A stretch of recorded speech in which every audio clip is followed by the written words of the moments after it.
morning and greetings to you all in the precious name of the Lord and Savior, the Lord Jesus Christ. ಬೆಳಗಿನ ವಂದನೆಗಳು ಕರ್ತನಾದ ಯೇಸು ಕ್ರಿಸ್ತನ ಹೆಸರಿನಲ್ಲಿ ನಿಮ್ಮೆಲ್ಲರಿಗೂ ವಂದನೆಗಳನ್ನು ತಿಳಿಸ್ತೇನೆ.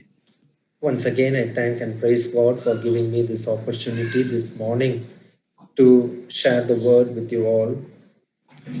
ಮತ್ತೊಮ್ಮೆ ದೇವರ ವಾಕ್ಯವನ್ನು ನಿಮ್ಮೊಂದಿಗೆ ಹಂಚಿಕೊಳ್ಳುವ ಹಾಗೆ ದೇವರು ತಾನೇ ಒಂದು ಅವಕಾಶವನ್ನು ದಯಪಾಲಿಸಿದ್ದಾನೆ, ಆತನಿಗೆ ಸ್ತೋತ್ರ ಉಂಟಾಗಲಿ. In the beginning of this year, if how many of you remember, you don't know, I took a message on a storm when Jesus was in the boat along with other disciples. There was related to storm. Would anyone remember it? ನಾನು ಈ ಒಂದು ವರ್ಷದ ಪ್ರಾರಂಭದಲ್ಲಿ ಎಷ್ಟು ಜನರಿಗೆ ನೆನಪಿದೆಯಾ ಗೊತ್ತಿಲ್ಲ, ನಾನು ಕರ್ತನಾದ ಯೇಸು ಕ್ರಿಸ್ತನು ಆತನು ಮತ್ತು ಶಿಷ್ಯರು ಹಡಗಿನಲ್ಲಿ ಪ್ರಯಾಣ ಮಾಡುತ್ತಿರುವಾಗ ಒಂದು ಬಿರುಗಾಳಿಯ ವಿಷಯವಾಗಿ ಆ ಸಂದೇಶ ಕೊಟ್ಟೆನು. ಯಾರಿಗಾದ್ರೂ ನೆನಪಿದೆಯಾ? It was from the book of Matthew and it was related to a topic on how God dealt with the storm. ಮತ್ತಾಯನು ಬರೆದ ಸುವಾರ್ತೆಯಿಂದ ನಾನು ಆ ಒಂದು ಸಂದೇಶವನ್ನು ಹಂಚಿಕೊಂಡನು. ಕರ್ತನಾದ ಯೇಸು ಕ್ರಿಸ್ತನು ಆ ಒಂದು ಬಿರುಗಾಳಿಯೊಂದಿಗೆ ಹೇಗೆ ವ್ಯವಹರಿಸಿದನು ಎಂಬ ವಿಷಯವಾಗಿ ನಾನು ಮಾತನಾಡಿದೆನು. Just a question, if anybody remembers they can unmute and answer it. If not, it's okay. If anybody remembers what was there. ಯಾರಿಗಾದ್ರೂ ಆ ಸಂದೇಶ ಏನೆಂಬುದಾಗಿ ನಿಮಗೆ ಜ್ಞಾಪಕ ಇದ್ದರೆ ನೀವು ಅನ್ಮ್ಯೂಟ್ ಮಾಡಿ ನೀವು ತಿಳಿಸಬಹುದು, ಇಲ್ಲದಿದ್ದರೆ ಪರವಾಗಿಲ್ಲ.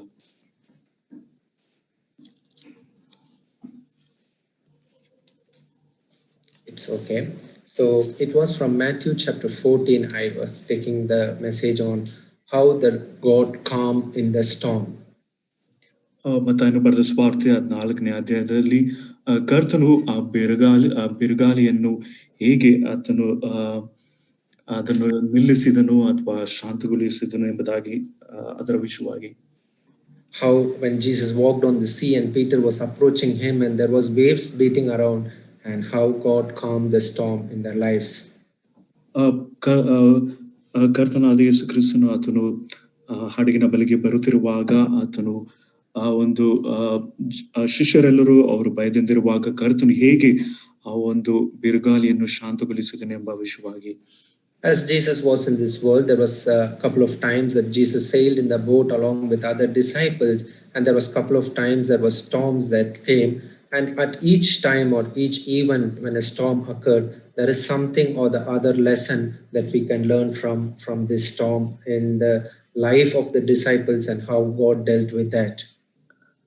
ಕರ್ತನಾದ ಯೇಸು ಕ್ರಿಸ್ತನು ಈ ಭೂಮಿಯ ಮೇಲೆ ಇದ್ದಾಗ ಆತನು ಹಡಗಿನಲ್ಲಿ ಪ್ರಯಾಣ ಮಾಡಿದವನಾಗಿದ್ದನು ಮತ್ತು ಆತನ ಶಿಷ್ಯರು ಸಹ ಹಡಗಿನಲ್ಲಿ ಪ್ರಯಾಣ ಮಾಡುತ್ತಿದ್ದರು.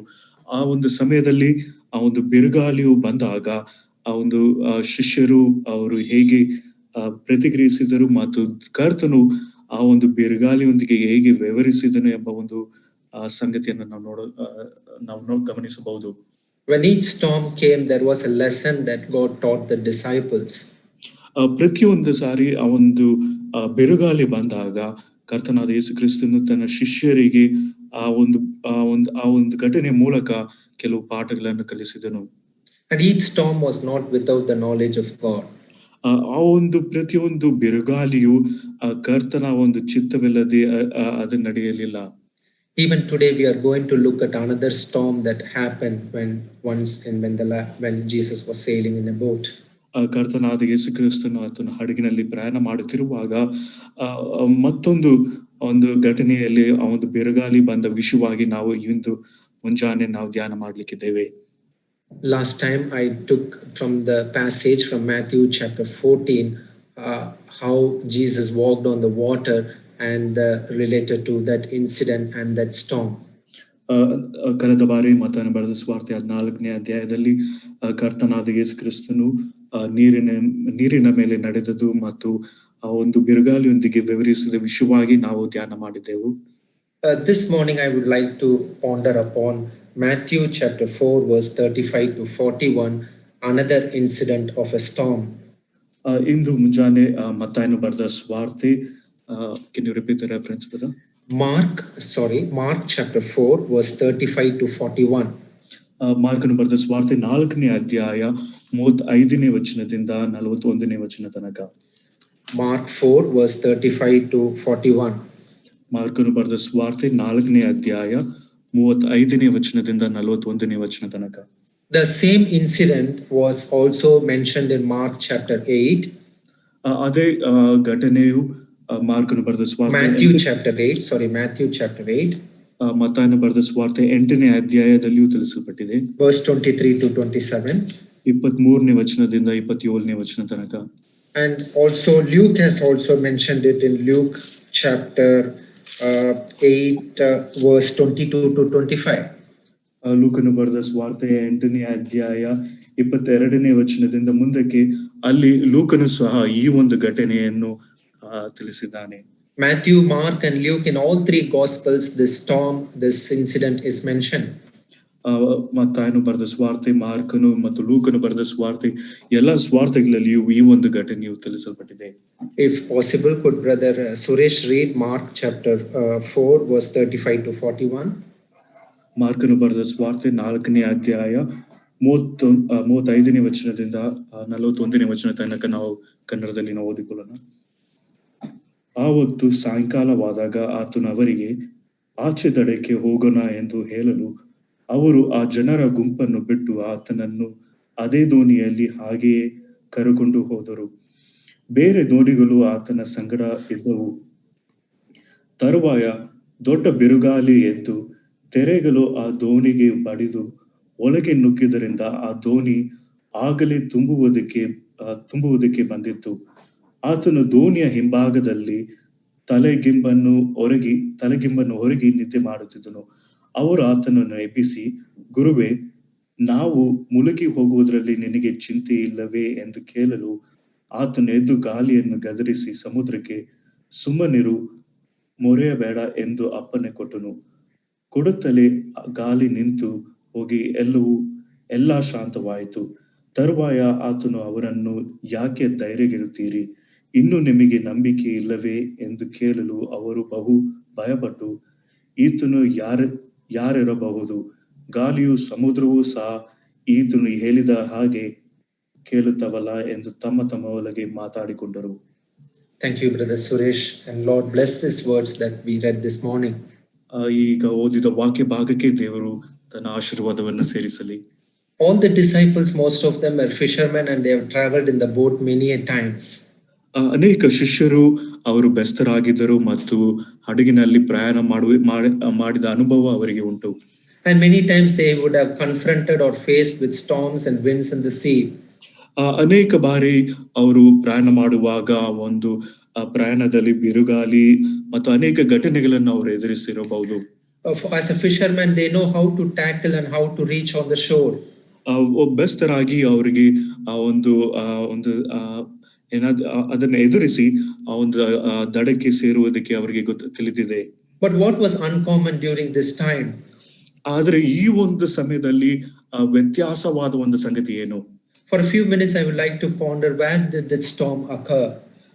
ಕೆಲವು ನಿಮಿಷಗಳಲ್ಲಿ ನಾವು ಈ ಒಂದು ಬಿರುಗಾಳಿ ಎಲ್ಲಿ ಅದು ಸಂಭವಿಸುತ್ತೆಂಬುದಾಗಿ ನಾವು ಧ್ಯಾನ ಮಾಡಲಿಕ್ಕಿದ್ದೇವೆ. It is happened on the Sea of Galilee. ಗಲಿಲಾಯ ಒಂದು ಸಮುದ್ರದಲ್ಲಿ ಈ ಒಂದು ಘಟನೆಯು ನಡೆಯಿತು. In verse 35, the Lord Jesus is telling to them, when the even was come, he said, let us pass over unto the other side. 35ನೇ ವಚನದಲ್ಲಿ ಆವತ್ತು ಸಾಯಂಕಾಲವಾದಾಗ ಆತನು ಅವರಿಗೆ ಆಚೆ ದಡಕ್ಕೆ ಹೋಗೋಣ ಎಂದು ಹೇಳಿದನು. This is a sea, but it is commonly mentioned. The Sea of Galilee is also called in several names. ಇದು ಒಂದು ಸಮುದ್ರವಾಗಿ ಒಂದು ಗಲಿಲಾಯ ಒಂದು ಸಮುದ್ರವಾಗಿ ಬೇರೆ ಒಂದು ಹೆಸರುಗಳಿಂದಲೂ ಸಹ ಕರೆಯಲ್ಪಟ್ಟಿದೆ. But it is generally commonly not considered as a sea, but it is considered as a lake. ಇದು ಸಾಧಾರಣವಾಗಿ ಇದು ಒಂದು ಸಮುದ್ರವಲ್ಲ, ಅದರ ಒಂದು ಕೆರೆಯ ಹಾಗೆ ಅದು ಪರಿಗಣಿಸಲ್ಪಡುತ್ತದೆ. It is also called as the Lake of Gennesaret. ಗೆನೆಸರೆತ್ ಒಂದು ಕೆರೆ ಎಂಬುದಾಗಿಯೂ ಸಹ ಕರೆಯಲ್ಪಡುತ್ತದೆ. It is also called as the Lake of Tiberias. ತಿಬೇರಿಯಸ್ ಕೆರೆ ಎಂಬುದಾಗಿಯೂ ಸಹ ಇದಕ್ಕೆ ಹೆಸರು ಉಂಟು. In the Old Testament, in the Old Testament days, it was called as the Sea of Chinnereth. ಹಳೆ ಒಡಂಬಡಿಕೆಯ ಒಂದು ಕಾಲದಲ್ಲಿ ಚಿನೆರೆತ್ ಕೆರೆ ಎಂಬುದಾಗಿಯೂ ಸಮುದ್ರ ಎಂಬುದಾಗಿಯೂ ಕರೆಯಲ್ಪಡುತ್ತದೆ. But in New Testament, it is referred to as the Lake of Gennesaret. ಆದ್ರೆ ಹೊಸ ಒಡಂಬಡಿಕೆಯಲ್ಲಿ ಜನಸರೆತ್ ಎಂಬ ಕೆರೆ ಎಂಬುದಾಗಿ ಅದಕ್ಕೆ ಹೆಸರು ಉಂಟು. Why it is so that generally the storms or the winds or the waves or the happens in a deep sea. ಸಾಧಾರಣವಾಗಿ ಬಿರುಗಾಳಿಯು ಈ ಒಂದು ಬಿರುಗಾಳಿಯು ಅದು ಸಮುದ್ರದ ದೊಡ್ಡ ದೊಡ್ಡ ಬಿರುಗಾಳಿಯು ಅದು ಸಮುದ್ರದಲ್ಲಿ ಅದು ನಡೆಯುತ್ತದೆ. But in this incident something unusual is happening, that is a storm is occurring in a lake. ಆದ್ರೆ ಈ ಒಂದು ಘಟನೆಯಲ್ಲಿ ವ್ಯತ್ಯಾಸವಾದ ಒಂದು ಸಂಗತಿ ನಡೆಯುತ್ತಿದೆ. ಒಂದು ಕೆರೆಯಲ್ಲಿ ಒಂದು ಬಿರುಗಾಳಿ ಬರುವುದನ್ನು ನಾವು ಗಮನಿಸುತ್ತೇವೆ. The same incident when Matthew was writing, he did not mention this verse where Jesus is saying that let us pass over onto the other side. ಮತ್ತಾಯನ ಬರೆದ ಸ್ವಾರ್ಥಕ್ಕೆ ಬರುವಾಗ ನಾವು ಆಚೆ ದಡಕ್ಕೆ ಹೋಗೋಣ ಎಂಬ ಒಂದು ವಾಕ್ಯವು ಅಲ್ಲಿ ನಾವು ನೋಡುವುದಿಲ್ಲ. But Mark is saying that Jesus is saying let us go on to the other side. ಆದ್ರೆ ಮಾರ್ಕನು ಬರೆದ ಸ್ವಾರ್ಥೆಯಲ್ಲಿ ಆವತ್ತು ಸಾಯಂಕಾಲವಾದಾಗ ಆತನು ಅವರಿಗೆ ಆಚೆ ದಡಕ್ಕೆ ಹೋಗೋಣ ಎಂದು ಹೇಳಿದನು. But Luke has added one more word there. Let us read Luke chapter 8 verse 22, same incident. ಲೂಕನು ಬರೆದ ಸ್ವಾರ್ಥೆ 8ನೇ ಅಧ್ಯಾಯ 22ನೇ ವಚನದಲ್ಲಿ ಲೂಕನು ಕೆಲವು ಸಂಗತಿಗಳನ್ನು ಅಲ್ಲಿ ಸೇರಿಸಿದ್ದಾನೆ. There Jesus is saying unto them, he said unto them, Luke chapter 8:22, let us go over unto the other side of the lake. ಲೂಕನು ಬರೆದ ಸ್ವಾರ್ಥೆ 8ನೇ ಅಧ್ಯಾಯ 22ನೇ ವಚನದಲ್ಲಿ ಒಂದೊಂದು ದಿನದಲ್ಲಿ ಆತನು ತನ್ನ ಶಿಷ್ಯರ ಸಂಗಡ ಒಂದು ದೋಣಿಯನ್ನು ಹತ್ತಿ ಕೆರೆಯ ಆಚೆ ದಡಕ್ಕೆ ಹೋಗೋಣ ಎಂದು ಅವರಿಗೆ ಹೇಳಿದನು. Thank you, Brother Suresh. It's good that in Kannada, Kereya, that is lake. Let us go over onto the other side of the lake. ದೋಣಿಯನ್ನು ಹತ್ತಿ ಕೆರೆಯ ಆಚೆ ದಡಕ್ಕೆ ಹೋಗೋಣ ಎಂದು ಅವರಿಗೆ ಹೇಳಿದನು. My dear brothers and sisters, that is storm that is common in all of our lives. ನನ್ನ ಪ್ರಿಯ ಸಹೋದರಿಯರು, ಈ ಬಿರುಗಾಳಿಯು ನಮ್ಮ ಜೀವಿತದಲ್ಲಿ ಅದು ಒಂದು ಸಾಧಾರಣವಾದ ಒಂದು ಅನಿವಾರ್ಯವಾದ ಒಂದು ವಿಷಯವಾಗಿದೆ. As believers, we go through different kinds of storms in our life. ವಿಶ್ವಾಸಿಗಳಾಗಿ ನಾವು ಬೇರೆ ಬೇರೆ ತರಹದ ಬಿರುಗಾಳಿಯ ಒಂದು ಸಂಗತಿಯನ್ನು ನಾವು ಎದುರಿಸಬೇಕಾಗುತ್ತದೆ. Similarly, these disciples, the most of them are fishermen. They were well experienced boats or sailors. They know how to overcome a storm. ಇವರೆಲ್ಲರೂ ಶಿಷ್ಯರು ಎಲ್ಲರೂ ಅವರು ಬೆಸ್ತರಾಗಿದ್ದರು ಮತ್ತು ಈ ಒಂದು ಬಿರುಗಾಳಿಯನ್ನು ಎದುರಿಸಿಕೆ ಅವರಿಗೆ ಶಕ್ತರಾಗಿದ್ದರು ಮತ್ತು ಅವರಿಗೆ ಎಲ್ಲ ಒಂದು ವಿಷಯವು ತಿಳಿದದಾಗಿತ್ತು. Although the Sea of Galilee is a peculiar lake, there used to be some storms often occurring in this lake. ಈ ಗಲಿಲಾಯ ಒಂದು ಸಮುದ್ರವು ಆ ಒಂದು ಕೆರೆಯು ಅದು ಒಂದು ವಿಭಿನ್ನವಾದ ಒಂದು ಕೆರೆಯಾಗಿತ್ತು ಅಥವಾ ಸಮುದ್ರವಾಗಿದ್ದು ಅದರಲ್ಲಿ ಬಿರುಗಾಳಿಯು ಸಹ ಸಂಭವಿಸುತ್ತಿತ್ತು. And it was the people say that it is called a sea because of its shape and how it looked. Maybe it is the reason it was commonly called as the Sea of Galilee. ಅಲ್ಲಿರುವ ಜನರು ಆ ಒಂದು ಕೆರೆಯು ಆ ಒಂದು ಆಕಾರ ಮತ್ತು ಅದರ ಒಂದು ಸಂಗತಿಯು ಅದು ಸಮುದ್ರವಾಗಿದ್ದ ಒಂದು ಕಾರಣದಿಂದ ಅವರು ಜನರು ಅದನ್ನು ಸಮುದ್ರ ಎಂಬುದಾಗಿ ಅವರು ಕರೆಯುತ್ತಿದ್ದರು. But even though it is a Sea of Galilee, it is mostly considered as a lake in its form and in its manner. ಗಲಿಲಾಯ ಸಮುದ್ರ ಎಂಬ ಒಂದು ಹೆಸರು ಇದ್ದರೂ ಸಹ ಅದಕ್ಕಿರುವ ಒಂದು ಆಕಾರ ಮತ್ತು ರೂಪ ಈ ಒಂದು ಕಾರಣದಿಂದ ಅದನ್ನು ಕೆರೆ ಎಂಬುದಾಗಿಯೂ ಅವರು ಪರಿಗಣಿಸುತ್ತಾರೆ. So what did God teach or why during this storm that occurred, and what lesson as believers we can learn from this incident that happened in these verses? ಈ ಒಂದು ವಾಕ್ಯಗಳಲ್ಲಿ ಈ ಒಂದು ಘಟನೆಯ ಮೂಲಕ ಆ ಒಂದು ಬಿರುಗಾಳಿಯ ಮೂಲಕ ನಾವು ಅಥವಾ ಶಿಷ್ಯರು ಅಥವಾ ನಾವು ಕಲಿಯಬಹುದಾದ ಪಾಠಗಳೇನು? It is unnatural because a storm is occurring in the lake. ಇದು ಸ್ವಭಾವಕ್ಕೆ ವಿರುದ್ಧವಾದ ಕಾರಣ ಏನೆಂಬುದಾಗಿ ನೋಡುವಾಗ ಒಂದು ಕೆರೆಯಲ್ಲಿ ದೊಡ್ಡ ಬಿರುಗಾಳಿಯು ಸಂಭವಿಸಿತು. What is first in this verses that we read in Mark 8 verse 35 to 41, this morning we are going to look into three things that we can learn from this. ಮಾರ್ಕನು ಬರೆದ ಸುವಾರ್ತೆ 4ನೇ ಅಧ್ಯಾಯ 35ನೇ ವಚನದಿಂದ 41ನೇ ವಚನ ತನಕ ಈ ಒಂದು ವಾಕ್ಯ ಭಾಗದಲ್ಲಿ ನಾವು 3 ಸಂಗತಿಗಳನ್ನು ಮುಂಜಾನೆ ನಾವು ಕಲಿಯಲಿಕ್ಕಿದ್ದೇವೆ. First, Jesus said, we will go to the other side of the lake, come with me. ಮೊದಲನೇದಾಗಿ ಕರ್ತನಾದ ಯೇಸು ಕ್ರಿಸ್ತನು ಆಚೆ ದಡಕ್ಕೆ ಹೋಗೋಣ ಎಂಬುದಾಗಿ ಆತನು ಹೇಳಿದನು. And all the disciples along with the Lord Jesus Christ, they all boarded the ship and they started sailing. ಕರ್ತನಾದ ಯೇಸು ಕ್ರಿಸ್ತನು ಮತ್ತು ಎಲ್ಲ ಶಿಷ್ಯರು ಆ ಹಡಗನ್ನು ಹತ್ತಿ ಅವರು ಪ್ರಯಾಣ ಮಾಡಲಿಕ್ಕೆ ಪ್ರಾರಂಭಿಸಿದರು. When we come to Mark chapter, as they were sailing, Mark chapter 4 verse 37 says, and there arose a great storm of wind. ಮಾರ್ಕನು ಬರೆದ ಸುವಾರ್ತೆ 4ನೇ ಅಧ್ಯಾಯ 37ನೇ ವಚನದಲ್ಲಿ ಬೇರೆ ದೋಣಿಗಳು ಆತನ ಸಂಗಡ ಇದ್ದವು, ತರುವಾಯ ದೊಡ್ಡ ಬಿರುಗಾಳಿಯು ಎದ್ದು ತೆರೆಗಳು ಆ ದೋಣಿಗೆ ಬಡಿದು ಎಂಬುದಾಗಿ ನಾವು ಓದುತ್ತೇವೆ. First there was a great storm, ದೊಡ್ಡ ಬಿರುಗಾಳಿ. ಮೊದಲನೇದಾಗಿ ದೊಡ್ಡ ಬಿರುಗಾಳಿಯು ಅಲ್ಲಿ ಎದ್ದು ಅಲ್ಲಿ ನಡೆದಿತ್ತು ಎಂಬುದಾಗಿ ನೋಡುತ್ತೇವೆ. What was peculiar about this storm? ಈ ಒಂದು ಬಿರುಗಾಳಿಯ ಒಂದು ಪ್ರತ್ಯೇಕತೆ ಏನು? Matthew chapter 8 and verse 24, Matthew says in a different verse here. ಮತ್ತಾಯನು ಬರೆದ ಸುವಾರ್ತೆ 8ನೇ ಅಧ್ಯಾಯ 24ನೇ ವಚನದಲ್ಲಿ ಮತ್ತಾಯನು ಆತನು ಕೆಲವು ವಿವರಗಳನ್ನು ಇಲ್ಲಿ ಕೊಡುತ್ತಿದ್ದಾನೆ. And behold, there arose a great tempest in the sea. Matthew chapter 8 verse 24. ಮತ್ತಾಯನು ಬರೆದ ಸುವಾರ್ತೆ 8ನೇ ಅಧ್ಯಾಯ 24ನೇ ವಚನದಲ್ಲಿ ಅವರು ಹೋಗುತ್ತಿರುವಾಗ ಸಮುದ್ರವು ಕಲ್ಲೋಲವಾಗಿ ದೋಣಿಯು ತೆರೆಗಳಿಂದ ಮುಚ್ಚಿ ಹೋಯಿತು, ಆದ್ರೆ ಆತನು ನಿದ್ದೆ ಹತ್ತಿ ಮಲಗಿದನು. The ship was almost covered with the waves. ಆ ಒಂದು ದೋಣಿಯು ತೆರೆಗಳಿಂದ ಮುಚ್ಚಿ ಹೋಯಿತು. Matthew refers this as a tempest. Tempest means a violent and a very terrible storm. ಮತ್ತಾಯನು ಆತನು ತೆರೆಗಳು ಎಂಬುದಾಗಿ ಆತನು ಹೇಳುತ್ತಾನೆ. ತೆರೆಗಳು ಎಂಬುದಾಗಿ ಹೇಳುವಾಗ ಭಯಂಕರವಾದ ಒಂದು ದೊಡ್ಡ ಒಂದು ಬಿರುಗಾಳಿಗೆ ಸಮಾನವಾಗಿರುತ್ತದೆ. It has almost come up to the ship and going to be covered the ship. ಆ ದೋಣಿಯ ಒಂದು ಮುಳುಗುವಷ್ಟು ಮುಚ್ಚಿ ಹೋಗುವಷ್ಟು ಒಂದು ಭಯಂಕರವಾಗಿ ಇತ್ತು. It is almost coming from underneath the lake, some kind of earthquake that has happened under the lake. ಆ ಒಂದು ಕೆರೆಯ ಒಂದು ಕೆಲ ಭಾಗದಲ್ಲಿ ಒಂದು ಭೂಕಂಪ ನಡೆದು ಕೆರೆಯ ಕೆಲ ಭಾಗದಿಂದ ಒಂದು ಬರುತ್ತಿರುವ ಒಂದು ಬಿರುಗಾಳಿ ಆಗಿರುತ್ತದೆ. Mark, as we read in verse 4:37, he says it was a waves that beat into the ship. ಮಾರ್ಕನ್ ಬರೆದ ಸುವಾರ್ತೆ 4:37ನೇ ವಚನದಲ್ಲಿ ದೊಡ್ಡ ಬಿರುಗಾಳಿ ಎದ್ದು ತೆರೆಗಳು ಆ ದೋಣಿಗೆ ಬಡಿದವು ಎಂಬುದಾಗಿ.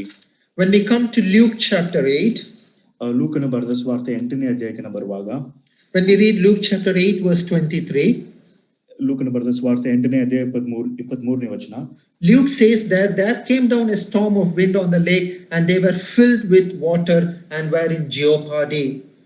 ಅವರು ಹೋಗುತ್ತಿರುವಾಗ ಆತನಿಗೆ ನಿದ್ರೆ ಹತ್ತಿತು, ಅಷ್ಟರಲ್ಲಿ ಬಿರುಗಾಳಿ ಕೆರೆಯ ಮೇಲೆ ಬರಲು ದೋಣಿಯೊಳಗೆ ನೀರು ತುಂಬಿಕೊಂಡದ್ರಿಂದ ಅವರು ಅಪಾಯಕ್ಕೆ ಗುರಿಯಾದರು.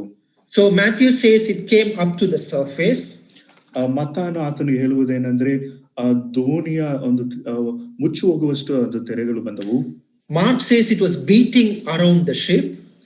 ಮಾರ್ಕನು ಆತನು ಹೇಳುವುದೇನೆಂದ್ರೆ ಆ ತೆರೆಗಳು ಆ ದೋಣಿಗೆ ಬಡಿದವು ಎಂಬುದಾಗಿ.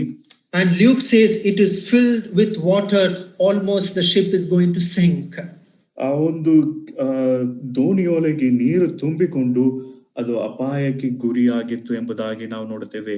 Such was the amount of magnitude of storm that was beating in the ship. ಇಷ್ಟು ಆ ಒಂದು ಬಿರುಗಾಳಿಯು ಇಷ್ಟು ಭಯಂಕರವಾಗಿ ಆ ಒಂದು ದೋಣಿಗೆ ಆ ಒಂದು ಬಡಿಯುತ್ತಿದ್ದವು. It was coming from down. ಅದು ಕೆಲ ಭಾಗದಿಂದಲೂ ಬರುತ್ತಿತ್ತು. It was shaking the ship. ಆ ಒಂದು ದೋಣಿಯನ್ನು ಅಲ್ಲೋಲವಾಗಿ ಮಾಡುತ್ತಾ ಇತ್ತು. It was beating around the sides of the ship. ಆ ಒಂದು ದೋಣಿಯ ಆ ಒಂದು ಬಲಭಾಗದಲ್ಲಿ ಎಡಭಾಗದಲ್ಲಿಯೂ ಆ ಒಂದು ತೆರೆಗಳು ಬಡಿಯುತ್ತಿದ್ದವು. And the ship is going to be filled with lake from all around.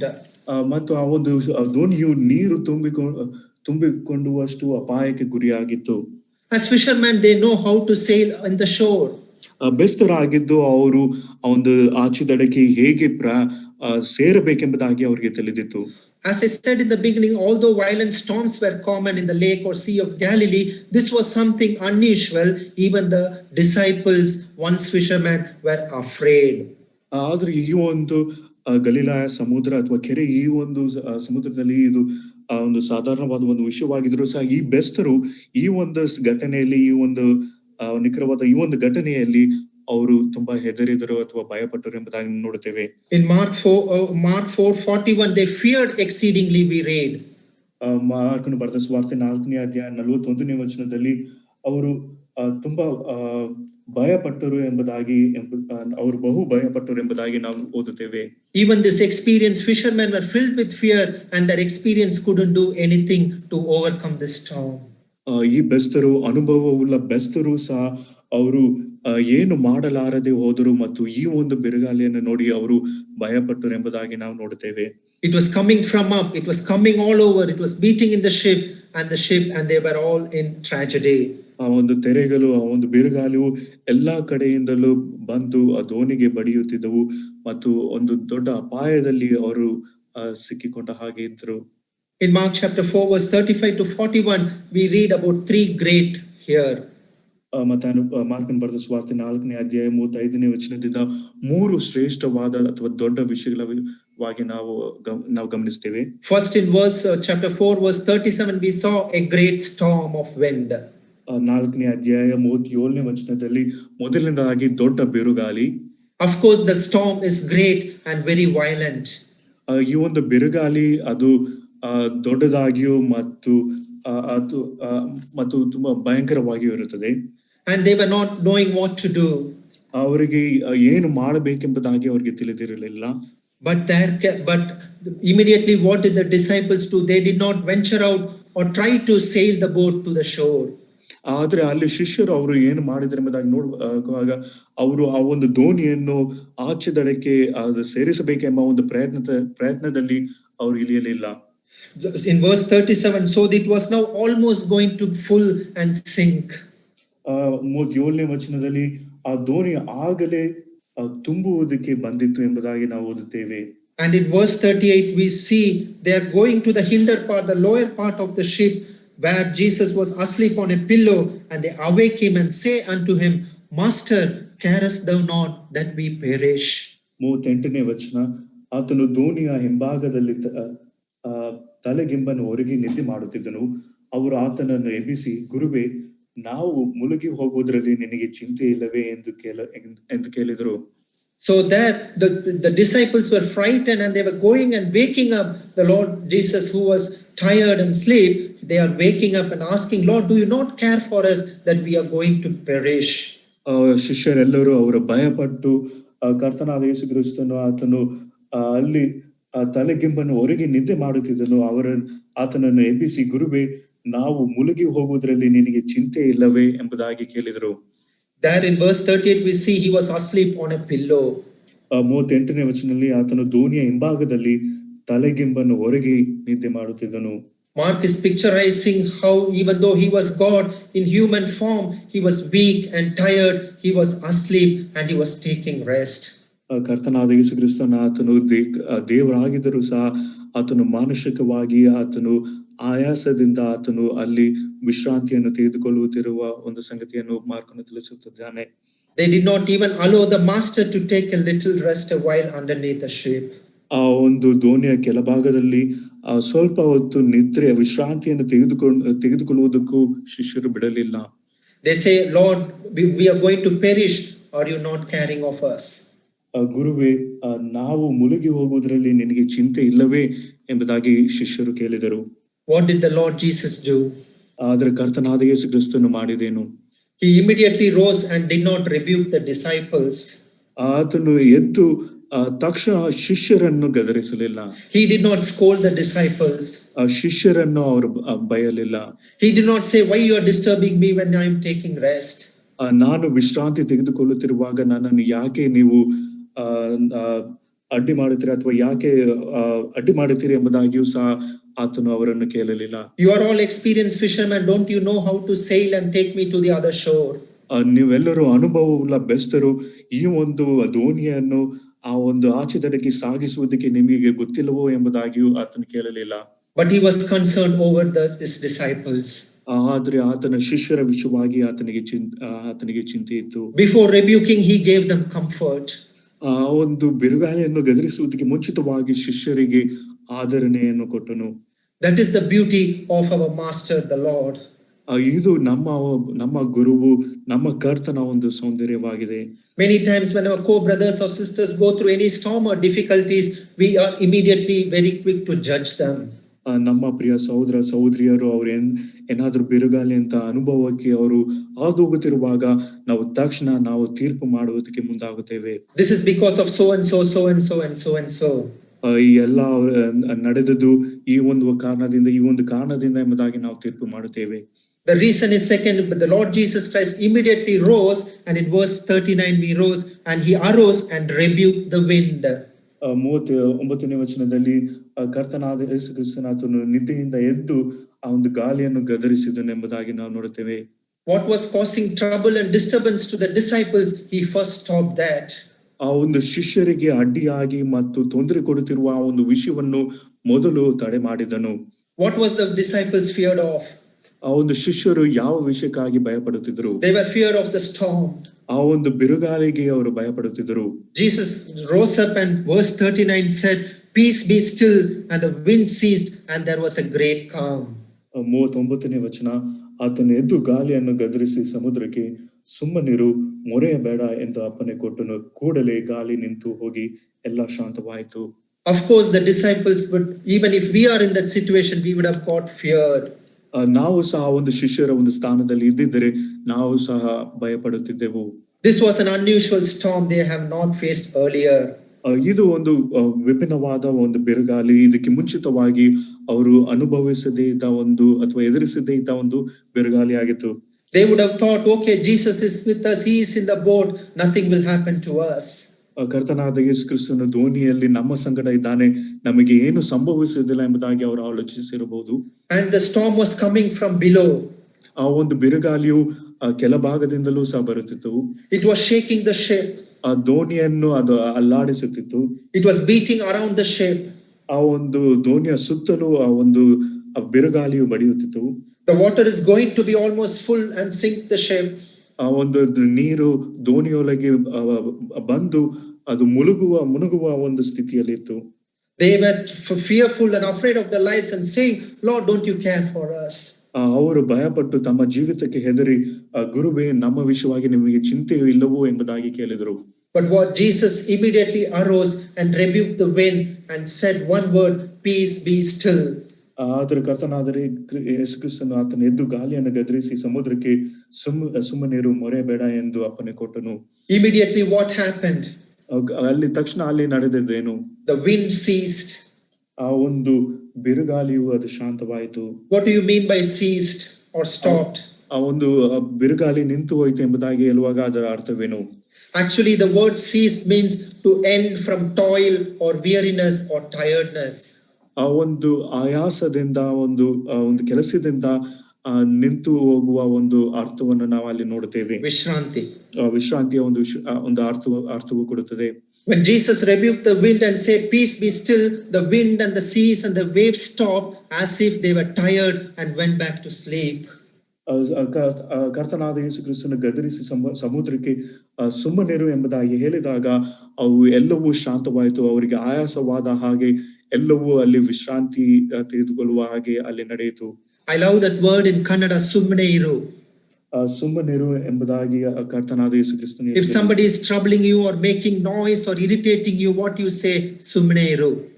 ಯಾರಾದ್ರೂ ನಿಮಗೆ ಏನಾದ್ರೂ ತೊಂದರೆ ಕೊಡುತ್ತಿದ್ದರೆ, ಏನಾದ್ರೂ ಕಿರಿಕಿರಿ ಮಾಡುತ್ತಿದ್ದರೆ ಅವ್ರಿಗೆ ಸುಮ್ಮನಿರು ಎಂಬುದಾಗಿ ನಾವು ಹೇಳುತ್ತೇವೆ. Almost the same word the Lord used. What was causing trouble to the sheep and trouble to the disciples, Jesus said, "Peace be still," ಸುಮ್ಮನೆ ಇರು. ಅಲ್ಲಿ ಆ ಒಂದು ದೋಣಿಗೆ ಮತ್ತು ಆ ಒಂದು ಶಿಷ್ಯರಿಗೆ ತೊಂದರೆ ಕೊಡುತ್ತಿದ್ದ ಆ ಒಂದು ಸಂಗತಿಗೆ ಕರ್ತನಾದ ಯೇಸು ಕ್ರಿಸ್ತನು ಸುಮ್ಮನಿರು ಎಂಬುದಾಗಿ ಅಪ್ಪಣೆ ಕೊಟ್ಟನು. Before rebuking the disciples, Lord rebuked what was causing trouble to them. ಶಿಷ್ಯರನ್ನು ಗದರಿಸುವುದಕ್ಕೆ ಮುಂಚಿತವಾಗಿ ಅವರಿಗೆ ತೊಂದರೆ ಕೊಡುತ್ತಿರುವ ಆ ಒಂದು ಸಂಗತಿಗೆ ಆ ಒಂದು ವಿಷಯಕ್ಕೆ ಆತನು ಆ ಒಂದು ವಿಷಯಕ್ಕೆ ಗದರಿಸಿದನು. Till few minutes back, Jesus, the Creator, was taking rest and sleeping. ಕೆಲವು ನಿಮಿಷಗಳ ಹಿಂದೆ ಸೃಷ್ಟಿಕರ್ತನು ಆತನು ವಿಶ್ರಾಂತಿಯನ್ನು ತೆಗೆದುಕೊಳ್ಳುತ್ತಿದ್ದನು. But now the creation, the wind and the sea and the waves, who created it, now they have gone to sleep. ಆದರೆ ಇಲ್ಲಿ ಸೃಷ್ಟಿಯು ಈಗ ಅದು ವಿಶ್ರಾಂತಿಗೆ ಅದು ಹೋಗಿದೆ. Now the creation, at one word of the Creator, every creation obeyed, and now they are ceased from the toil and weariness, and now they have kept calm. ಈ ಒಂದು ಸೃಷ್ಟಿಯು ಈಗ ಆ ಒಂದು ಸೃಷ್ಟಿಕರ್ತನ ಒಂದೇ ಒಂದು ಮಾತಿನ ಮೇರೆಗೆ ಆ ಒಂದು ಸೃಷ್ಟಿಯು ಅದು ವಿಶ್ರಾಂತಿಗೆ ಅದು ಈಗ ಹೋಗಿದೆ. Someone said like this, even the creation at one moment would have forgotten that the creator is in the ship. ಆ ಒಂದು ಯಾರೋ ಒಬ್ರು ಈ ರೀತಿಯಾಗಿ ಹೇಳಿದ್ರು, ಆ ಒಂದು ಸೃಷ್ಟಿಯು ಸಹ ಆ ಸೃಷ್ಟಿಕರ್ತನು ಆತನು ವಿಶ್ರಾಂತಿಯಲ್ಲಿ ಇದ್ದಾನೆ ಎಂಬ ಒಂದು ಸಂಗತಿಯು ಅದು ಮರೆತು ಹೋಗಿರಬಹುದು. As soon as the creator raised, the creation went to calmness and ceased and stopped. ಆ ಸೃಷ್ಟಿಕರ್ತನು ಆತನು ನಿದ್ರೆಯಿಂದ ಎದ್ದ ತಕ್ಷಣವೇ ಆ ಒಂದು ಸೃಷ್ಟಿಯು ಅದು ಅದು ಎಲ್ಲವೂ ಶಾಂತವಾಯಿತು ಅಥವಾ ವಿಶ್ರಾಂತಿಗೆ ಹೋಯಿತು. That is the creator's power in his word. ಇದು ಸೃಷ್ಟಿಕರ್ತನ ಒಂದು ಮಾತಿನಲ್ಲಿರುವ ಒಂದು ಶಕ್ತಿಯಾಗಿದೆ. Few minutes back the ship was in violent storm and turbulence and fear and danger, but now there is a great calm. ಕೆಲವು ನಿಮಿಷಗಳ ಹಿಂದೆ ಆ ಒಂದು ದೋಣಿಯು ಅದು ದೊಡ್ಡ ಒಂದು ಬಿರುಗಾಳಿಗೆ ಸಿಕ್ಕಿ ಅದು ದೋಣಿ ಒಂದು ತೆರೆಗಳಿಂದ ಬಡಿದು ಅದು ಅಪಾಯಕ್ಕೆ ಗುರಿಯಾಗಿತ್ತು. ಆದ್ರೆ ಈಗ ಅದು ಎಲ್ಲವೂ ಅಲ್ಲಿ ಶಾಂತವಾಗಿದೆ. First we saw a great storm in verse 37. 37ನೇ ವಚನದಲ್ಲಿ ಮೊದಲನೇದಾಗಿ ದೊಡ್ಡ ಬಿರುಗಾಳಿಯನ್ನು ನಾವು ನೋಡಿದೆವು. In verse 39 a great calm. 9ನೇ ವಚನದಲ್ಲಿ ಅಲ್ಲಿ ಒಂದು ದೊಡ್ಡ ವಿಶ್ರಾಂತಿ ಅಥವಾ ಶಾಂತವಾಯಿತು ಎಂಬುದಾಗಿ ನಾವು ನೋಡುತ್ತೇವೆ. The storm is changed to calm. ಆ ಒಂದು ಬಿರುಗಾಳಿಯು ಅದು ಈಗ ಶಾಂತವಾಗಿದೆ. There was how much great was the storm, now is so great is the calm. ಆ ಒಂದು ಬಿರುಗಾಳಿ ಎಷ್ಟು ದೊಡ್ಡದಾಗಿತ್ತು ಅಷ್ಟು ದೊಡ್ಡವಾದ ಅಥವಾ ಒಂದು ದೊಡ್ಡ ಒಂದು ಶಾಂತತೆ ಇಲ್ಲಿ ನಾವು ನೋಡುತ್ತೇವೆ. The disciples would have even wondered, are we in the same ship and in the same lake? ಆ ಒಂದು ಶಿಷ್ಯರು ಸಹ ಅವರು ಮನಸ್ಸಿನಲ್ಲಿ ಈ ರೀತಿಯಾಗಿ ಆಲೋಚಿಸಿರಬಹುದು, ನಾವು ಅದೇ ಒಂದು ಸಮುದ್ರದಲ್ಲಿ ಅಥವಾ ಕೆರೆಯಲ್ಲಿ ಅದೇ ದೋಣಿಯಲ್ಲಿ ಇನ್ನೂ ಇದ್ದೇವಾ ಎಂಬ ಒಂದು ಆಲೋಚನೆ ಅವರಿಗೆ ಬಂದಿರಬಹುದು. It was few minutes back, it was the creator's turn to take rest. Now the creator has put the creation to be still and to be calm and to be at rest. ಕೆಲವು ನಿಮಿಷಗಳ ಹಿಂದೆ ಸೃಷ್ಟಿಕರ್ತನು ಆತನು ವಿಶ್ರಾಂತಿಯನ್ನು ಆತನು ತೆಗೆದುಕೊಂಡಿದ್ದನು. ಆದ್ರೆ ಈಗ ಸೃಷ್ಟಿಕರ್ತನು ಆ ಒಂದು ಸೃಷ್ಟಿಯನ್ನು ಶಾಂತವಾಗಿಯೂ ಮತ್ತು ವಿಶ್ರಾಂತಿಗೊಳಿಸುವ ಒಂದು ಸಂಗತಿಯನ್ನು ನೋಡುತ್ತೇವೆ. A great storm was changed into a great calm. ದೊಡ್ಡ ಒಂದು ಬಿರುಗಾಳಿ ಅದು ದೊಡ್ಡ ಒಂದು ಶಾಂತತೆಗೆ ಅದು ನಡೆಸಿತು. My dear brothers and sisters, I don't know, you and I as believers, we go through different storm. Maybe it's a storm of pain, storm of sickness, storm of weariness, storm of tiredness. But God, our Creator, is there with us to turn it into a calm. ನನ್ನ ಪ್ರಿಯ ಸಹೋದರ ಸಹೋದರಿಯರೇ, ನೀವು ದೊಡ್ಡ ಒಂದು ಬಿರುಗಾಳಿಯ ಒಂದು ತೊಂದರೆಯಲ್ಲಿ ಒಂದು ಆಯಾಸವಾಗಿ ಮತ್ತು ಒಂದು ತೆರೆಗಳಿಂದ ಬಡಿದು ಈ ರೀತಿಯಾಗಿ ಕಷ್ಟಗಳಲ್ಲಿ ನೀವು ಹಾದು ಹೋಗುತ್ತಿರಬಹುದು. ಆದ್ರೆ ಕರ್ತನಾದ ಯೇಸು ಕ್ರಿಸ್ತನು ಅವು ಎಲ್ಲವುಗಳನ್ನು ಶಾಂತವಾಗಿ ಮಾಡುವುದಕ್ಕೆ ಶಕ್ತನಾಗಿದ್ದಾನೆ. First verse 37, great storm. ಮೊದಲನೇದಾಗಿ 37ನೇ ವಚನದಲ್ಲಿ ದೊಡ್ಡ ಬಿರುಗಾಳಿ. Verse 39, it was turned to a great calm. 39ನೇ ವಚನದಲ್ಲಿ ಅದು ಎಲ್ಲ ಶಾಂತವಾಯಿತು ಎಂಬುದಾಗಿ ನಾವು ನೋಡುತ್ತೇವೆ. Peace, be still. ಅಲ್ಲಿ ಸಮಾಧಾನ ಮತ್ತು ಎಲ್ಲವೂ ಶಾಂತವಾಗಿತ್ತು. How many times we wish to hear this word from our master.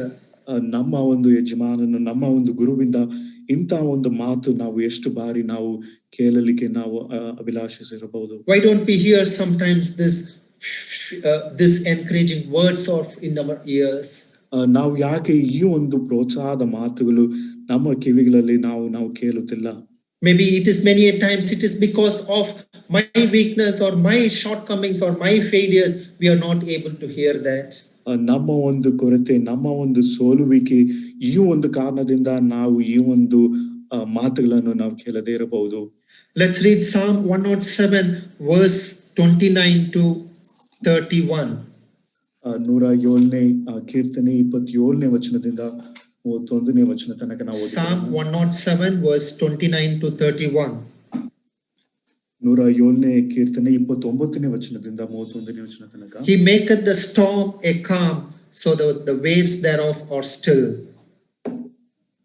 29ನೇ ವಚನ, ಆತನು ಬಿರುಗಾಳಿಯನ್ನು ಶಾಂತಪಡಿಸಿದನು, ತೆರೆಗಳು ನಿಂತವು. Then they are glad because they be quiet, so he bringeth them unto their desired haven. ಆಗ ಹಡಗಿನವರು ಹಡಗಿನವರು ಸಮುದ್ರವು ಶಾಂತವಾದದ್ರಿಂದ ಸಂತೋಷಪಟ್ಟರು. ಅವರು ಮುಟ್ಟಬೇಕಾದ ರೇವಿಗೆ ಆತನು ಅವರನ್ನು ಸೇರಿಸಿದನು. Such a God is our God. ಇಂಥ ದೇವರು ನಮ್ಮ ದೇವರಾಗಿದ್ದಾನೆ. When we cry unto the Lord in our trouble, ನಾವು ತೊಂದರೆಯಲ್ಲಿ ಇರುವಾಗ, ನಾವು ದೇವರಿಗೆ ಮೊರೆ ಇಡುವಾಗ, verse 28 says, He bringeth them out of their distresses. 28ನೇ ವಚನ, ಅವರು ತಮ್ಮ ಇಕ್ಕಟ್ಟಿನಲ್ಲಿ ಯೆಹೋವನಿಗೆ ಮೊರೆ ಇಡಲು ಅವನು ಅವರನ್ನು ಕಷ್ಟದಿಂದ ಹೊರತಂದನು. He maketh the storm a calm. ಆ ಒಂದು ಬಿರುಗಾಳಿಯನ್ನು ಶಾಂತಪಡಿಸಿದನು, so that the waves are still. ಆ ಒಂದು ಬಿರುಗಾಳಿಯು ಅದು ಶಾಂತವಾಗುತ್ತದೆ. So we looked into two great things from these verses. ಈ ಒಂದು ವಾಕ್ಯಗಳಿಂದ ಎರಡು ದೊಡ್ಡ ಸಂಗತಿಗಳನ್ನು ನಾವು ನೋಡಿದೆವು. One is great storm. ಮೊದಲನೇದಾಗಿ ದೊಡ್ಡ ಬಿರುಗಾಳಿ. In verse 39 turned into a great calm. 39ನೇ ವಚನದಲ್ಲಿ ದೊಡ್ಡ ಬಿರುಗಾಳಿ ಅಲ್ಲಿ ಶಾಂತವಾಯಿತು. Now let's read verse 40. ಈಗ 40ನೇ ವಚನವನ್ನು ನಾವು After Jesus rebuked the storm and made the storm calm. ಆ ಒಂದು ದೇವರು ಆ ಒಂದು ಬಿರುಗಾಳಿಯನ್ನು ಗದರಿಸಿ ಶಾಂತಪಡಿಸಿದ ನಂತರ, now he is turning to the disciples and correcting them what was lacking in them. ಈಗ ಶಿಷ್ಯರ ಬಳಿಗೆ ಬಂದು ಅವರಲ್ಲಿದ್ದ ಕೊರತೆಯನ್ನು ಸರಿಪಡಿಸುವ ಒಂದು ಸಂಗತಿಯನ್ನು ನೋಡಿ. Verse 40, and he said unto them, why are you so fearful? How is it that you have no faith? 40ನೇ ವಚನ, ತರುವಾಯ ಆತನು ಅವರನ್ನು, ಯಾಕೆ ಧೈರ್ಯಗೆಡುತ್ತೀರಿ, ಇನ್ನು ನಿಮಗೆ ನಂಬಿಕೆ ಇಲ್ಲವೇ ಎಂದು ಕೇಳಿದನು. Now he is rebuking the disciples or correcting the disciples. ಈಗ ಕರ್ತನು ಶಿಷ್ಯರನ್ನು ಗದರಿಸುತ್ತಿದ್ದಾನೆ ಅಥವಾ ಸರಿಪಡಿಸುತ್ತಿದ್ದಾನೆ. My dear brothers and sisters, ನನ್ನ ಪ್ರಿಯ ಸಹೋದರ ಸಹೋದರಿಯರೇ, our God is not like human beings. ನಮ್ಮ ದೇವರು ಆತನು ಮನುಷ್ಯರ ಹಾಗೆ ಅಲ್ಲ. Our God doesn't treat us like other human how they treat us. ಈ ಮನುಷ್ಯರು ನಮ್ಮನ್ನು ವ್ಯವಹರಿಸುವ ಹಾಗೆ ದೇವರು ನಮ್ಮೊಂದಿಗೆ ಆತನು ವ್ಯವಹರಿಸುವುದಿಲ್ಲ. God did not first find fault with disciples and then rebuke the wind. ದೇವರು ಮೊದಲು ಶಿಷ್ಯರಲ್ಲಿ ತಪ್ಪು ಕಂಡುಹಿಡಿದು ಅವರನ್ನು ಗದರಿಸಲಿಲ್ಲ. Of course they had shortcomings. ಅವರಲ್ಲಿ ಕೊರತೆಯೂ ಇತ್ತು. They had the lack of faith. ನಂಬಿಕೆಯ ಒಂದು ಕೊರತೆಯೂ ಅವರಿಗೆ ಇತ್ತು. They did not have the right kind of fear. ಸರಿಯಾದ ಭಯ ಅವರಲ್ಲಿ ಇರಲಿಲ್ಲ. But first he provided calm in their lives. ಆದ್ರೆ ಮೊದಲು ಅವರ ಜೀವಿತದಲ್ಲಿ ಒಂದು ಶಾಂತತೆಯನ್ನು, ಒಂದು ವಿಶ್ರಾಂತಿಯನ್ನು ಆತನು ಕೊಟ್ಟನು. But also we should remember our God will not leave us just by giving calm. He will also correct us. ಆದ್ರೆ ನಮಗೆ ವಿಶ್ರಾಂತಿ ಅಥವಾ ಶಾಂತತೆ ಕೊಡುವುದು ಮಾತ್ರವಲ್ಲದೆ ನಮ್ಮನ್ನು ಆತನು ತಿದ್ದುಪಡಿಸುವವನು ಸಹ ಇರುತ್ತಾನೆ. Now he is turning towards the disciples. ಈಗ ಆತನು ಶಿಷ್ಯರ ಬಳಿಗೆ ಆತನು ಬರುತ್ತಿದ್ದಾನೆ. Now he is asking, where is your faith? Why there is lack of faith? ಆತನು ಈಗ ನಿಮ್ಮ ಒಂದು ಯಾಕೆ ನಿಮ್ಮ ನಂಬಿಕೆಯ ಒಂದು ಕೊರತೆ ಇದೆ ಎಂಬುದಾಗಿ ಪ್ರಶ್ನಿಸುತ್ತಿದ್ದಾನೆ. Why are you so fearful? ಯಾಕೆ ನೀವು ಭಯ ಪಡುತ್ತಿದ್ದೀರಿ? How is it that you have no faith? ನಿಮ್ಮಲ್ಲಿ ಹೇಗೆ ನಂಬಿಕೆ ಇಲ್ಲದ ಒಂದು ಸ್ಥಿತಿ ಉಂಟಾಯಿತು? And in verse 41, 41ನೇ ವಚನದಲ್ಲಿ, I want to ponder the next few minutes in verse 41. ಮುಂದಿನ ಕೆಲವು ನಿಮಿಷಗಳು 41ನೇ ವಚನವನ್ನು ನಾನು ಧ್ಯಾನ ಮಾಡಲಿಕ್ಕಿದ್ದೇನೆ. And they feared exceedingly and said one to another. ಅವರು ಬಹು ಭಯಪಟ್ಟು ಒಬ್ಬರಿಗೊಬ್ಬರಿಗೆ ಈ ರೀತಿಯಾಗಿ ಹೇಳಿದರು, What manner of man is this? ಈತನು ಯಾರಿರಬಹುದು? That even the wind and the sea obey him. ಗಾಳಿ ಸಮುದ್ರವೂ ಸಹ ಈತನು ಹೇಳಿದ ಹಾಗೆ ಕೇಳುತ್ತವಲ್ಲ. What a change or transformation. ಇದು ಎಂತ ಒಂದು ಬದಲಾವಣೆಯನ್ನು ನಾವಿಲ್ಲಿ ನಾವು ನೋಡ್ತೀವಿ. Few minutes back they were fear of wind and fear of storm. ಕೆಲವು ನಿಮಿಷಗಳ ಹಿಂದೆ ಆ ಒಂದು ಬಿರುಗಾಳಿ, ಆ ಒಂದು ತೆರೆಗಳ ವಿಷಯವಾಗಿ ಅವರು ಭಯಪಡುತ್ತಿದ್ದರು. Now they are fear looking at this man and asking, who is this or what manner of man is this? ಆದ್ರೆ ಈಗ ಈ ಒಬ್ಬ ಕರ್ತನನ್ನು ನೋಡಿ ಇದನ್ನು ಯಾರು ಇರಬಹುದು ಎಂಬುದಾಗಿ ಆತನನ್ನು ನೋಡಿ ಆತನಿಗೆ ಭಯಪಡುತ್ತಿದ್ದಾರೆ. The fear changed from fear of the wind to the fear of the man. ಅಲ್ಲಿ ಬಿರುಗಾಳಿಯ ಒಂದು ಭಯದಿಂದ ಆ ಒಂದು ಕರ್ತನ ಒಂದು ಭಯವು ಅಲ್ಲಿ ಉಂಟಾಗುತ್ತಿದೆ. They feared the Lord when these disciples saw the amount and the magnitude of power in God's word, that even the creation is obeying him. They couldn't believe and they were asking, what manner of man is this that even the creation, the wind and the sea obey him?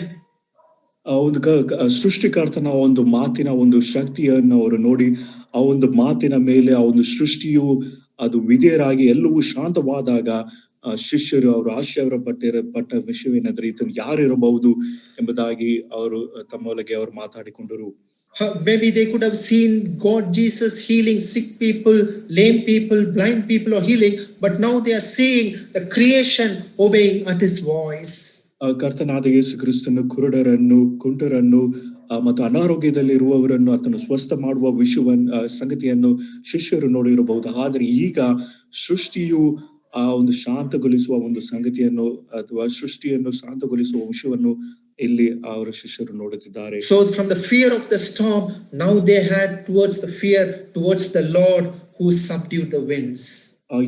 ಅಲ್ಲಿ ಅವರು ಬಿರುಗಾಳಿಗೆ ಹೆದರಿದ ಈ ಶಿಷ್ಯರು ಈಗ ಆ ಒಂದು ಬಿರುಗಾಳಿಯನ್ನು ಶಾಂತ ಮಾಡಿದ ಒಂದು ಸೃಷ್ಟಿಕರ್ತನೆಯನ್ನು ನೋಡಿ ಅವರು ಭಯ ಪಡುತ್ತಿದ್ದಾರೆ. But actually they should have done this earlier because they know the Creator was already in the ship. He was, even though he was sleeping, he is an all-knowing God who never rests, and he is always neither who sleeps nor slumbers, as we read. ಆದ್ರೆ ಈ ಒಂದು ಭಯ ಇದಕ್ಕೆ ಮುಂಚಿತವಾಗಿ ಆ ಒಂದು ಶಿಷ್ಯರಲ್ಲಿ ಇರಬೇಕು. ಆ ಒಂದು ಸೃಷ್ಟಿಕರ್ತನು ಆತನು ತೂಕಡಿಸುವುದಿಲ್ಲ, ಅದು ನಿದ್ರೆ ಮಾಡುವುದಿಲ್ಲ. ಆ ದೇವರ ಸೃಷ್ಟಿಕರ್ತನು ಆ ದೋಣಿಯಲ್ಲಿ ನಮ್ಮ ಸಂಗಡ ಇದ್ದಾನೆ ಎಂಬ ಒಂದು ಅರಿವು ಅವರಿಗೆ ಇರಬೇಕಾಗಿತ್ತು. Maybe they could have recalled that long time ago the psalmist has written about the greatness of our God and his word. ಅವರು ಕೀರ್ತನೆಗಾರನು ನಮ್ಮ ದೇವರ ಒಂದು ಶ್ರೇಷ್ಠತೆಯ ವಿಷಯವಾಗಿ ಬರೆದ ಆ ಒಂದು ಸಂಗತಿಯನ್ನು ಶಿಷ್ಯರು ಅವರು ನೆನಪು ಮಾಡಿಕೊಂಡಿರಬಹುದಾಗಿತ್ತು. I don't have any right or any merit in me to judge the disciples. Even if I was in the position, I would have also maybe acted in a more worse way than the disciples. ಆ ಒಂದು ಶಿಷ್ಯರನ್ನು ತೀರ್ಪು ಮಾಡುವ ಒಂದು ಅಧಿಕಾರ ಹಕ್ಕು ನನಗೆ ಇಲ್ಲ. ಆ ಒಂದು ಶಿಷ್ಯರ ಒಂದು ಸ್ಥಾನದಲ್ಲಿ ಇದ್ದಿದ್ದರೆ ಅದೇ ರೀತಿಯಾದ ಒಂದು ವರ್ತನೆಯು ಅಥವಾ ಅದೇ ರೀತಿಯಾಗಿಯೂ ನಾನು ಸಹ ಪ್ರತಿಕ್ರಿಯಿಸಿದ್ದಿರಬಹುದು. Where was their lack of faith? ಆ ಒಂದು ನಂಬಿಕೆಯ ಕೊರತೆ ಎಲ್ಲಿತ್ತು? Jesus was having, have you still no faith? ಕರ್ತನಾದ ಯೇಸು ಕ್ರಿಸ್ತನ ಅವರಿಗೆ ಹೇಳಿದನೆಂದರೆ ನಿನಗೆ ಇನ್ನೂ ನಂಬಿಕೆ ಇಲ್ಲವೋ? What was their faith lacking in? ಒಂದು ಅವರಲ್ಲಿ ಆ ಒಂದು ನಂಬಿಕೆಯು ಎಲ್ಲಿ ಅಲ್ಲಿ ಕೊರತೆಯಾಗಿತ್ತು? They not only lacked faith in the person but also in his word.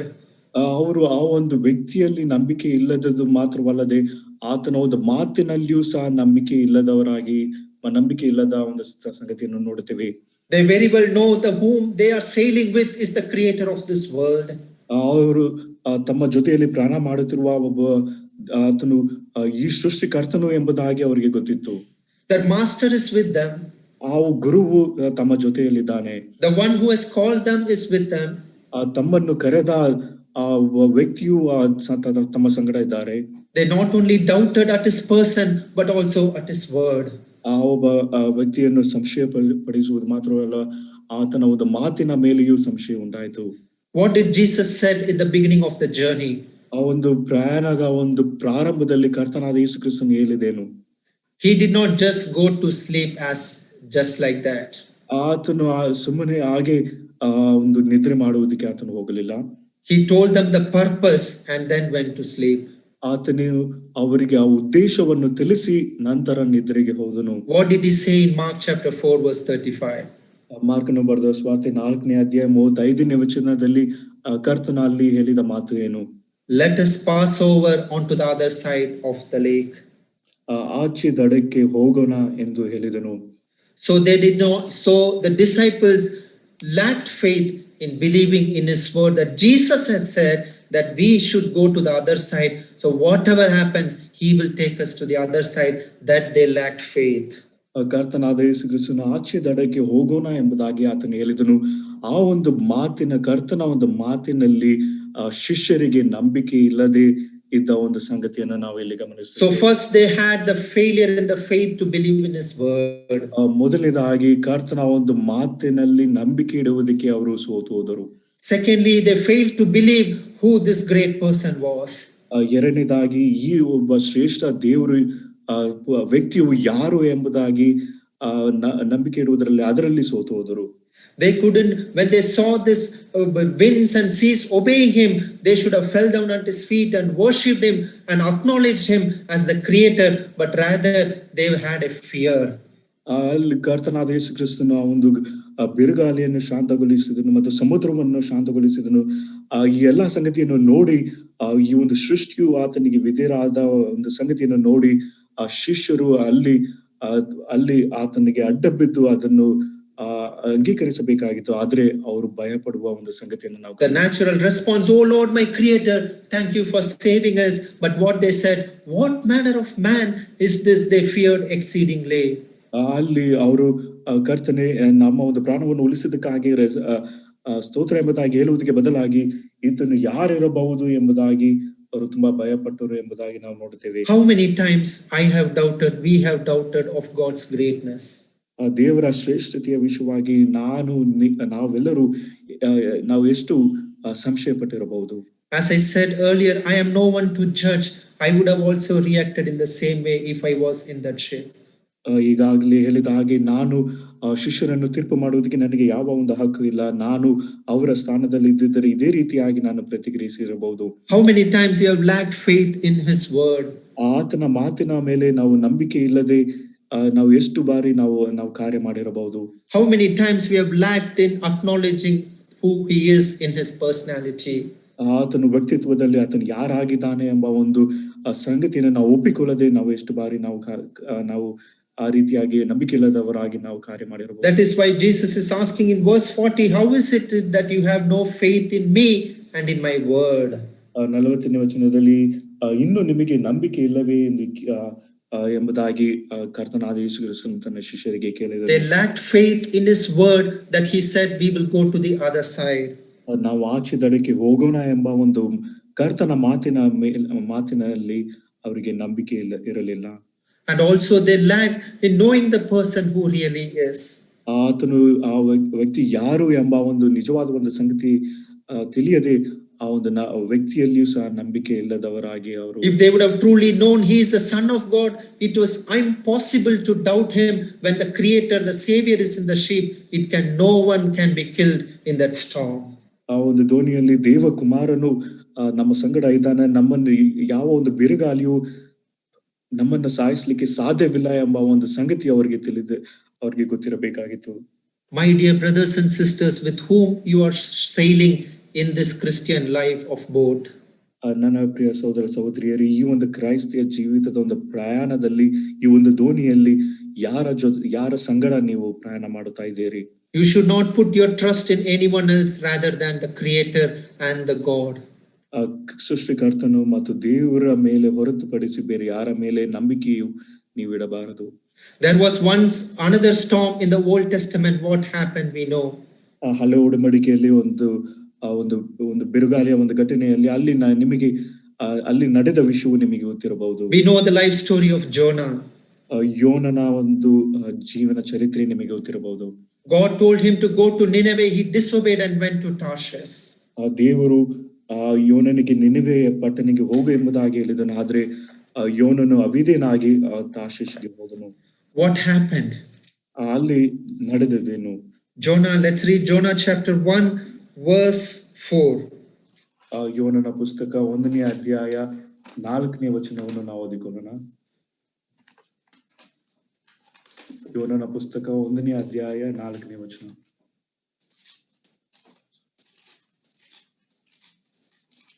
Jonah 1:4. 1ನೇ ಅಧ್ಯಾಯ 4ನೇ ವಚನ. ಬಳಿಕ ಯೆಹೋವನು ಬಿರುಗಾಳಿಯನ್ನು ಸಮುದ್ರದ ಮೇಲೆ ಬಲವಾಗಿ ಬೀಸಲು ಸಮುದ್ರದಲ್ಲಿ ದೊಡ್ಡ ತುಫಾನು ಎದ್ದು ಹಡಗು ಒಡೆದು ಹೋಗುವ ಹಾಗಾಯಿತು. So there was a great wind because this wind had a different reason. ಇಲ್ಲಿ ದೊಡ್ಡ ಒಂದು ತುಫಾನು ಅಥವಾ ದೊಡ್ಡ ಬಿರುಗಾಳಿ ಇತ್ತು, ಆದ್ರೆ ಇಲ್ಲಿ ಇದಕ್ಕೆ ಒಂದು ವಿಭಿನ್ನವಾದ ಒಂದು ಕಾರಣವಿದೆ. Of course, every wind or storm or difficulty in our life, without God's knowledge, nothing will happen. ಪ್ರತಿಯೊಂದು ಬಿರುಗಾಳಿ ತುಫಾನಿಗೆ ಒಂದು ಉದ್ದೇಶವಿದೆ. ದೇವರ ಚಿತ್ತವಿಲ್ಲದೆ ಏನು ಸಂಭವಿಸುವುದಿಲ್ಲ. We should not take it for granted. Anyway, this Lord has allowed it. He will take care. ದೇವರು ಇದನ್ನು ಅನುಮತಿಸಿದ್ದಾನೆ, ದೇವರು ಇದನ್ನು ಪರಿಹರಿಸುವನು ಎಂಬುದಾಗಿ ನಾವು ಹಗುರವಾಗಿ ನಾವು ತೆಗೆದುಕೊಳ್ಳಬಾರದು. Some things are allowed to correct us or to make us more strong in the faith. ನಾವು ತಿದ್ದುಪಡಿಸುವುದಕ್ಕಾಗಿ, ನಂಬಿಕೆಯಲ್ಲಿ ಬಲವಾಗಿರುವುದಕ್ಕಾಗಿ ಕೆಲವು ಸಂಗತಿಗಳು ದೇವರು ನಮ್ಮ ಜೀವಿತದಲ್ಲಿ ಬರಮಾಡುತ್ತಾನೆ. Some storms may be because of our wrongdoings, misdoings, failures, or sin in our lives.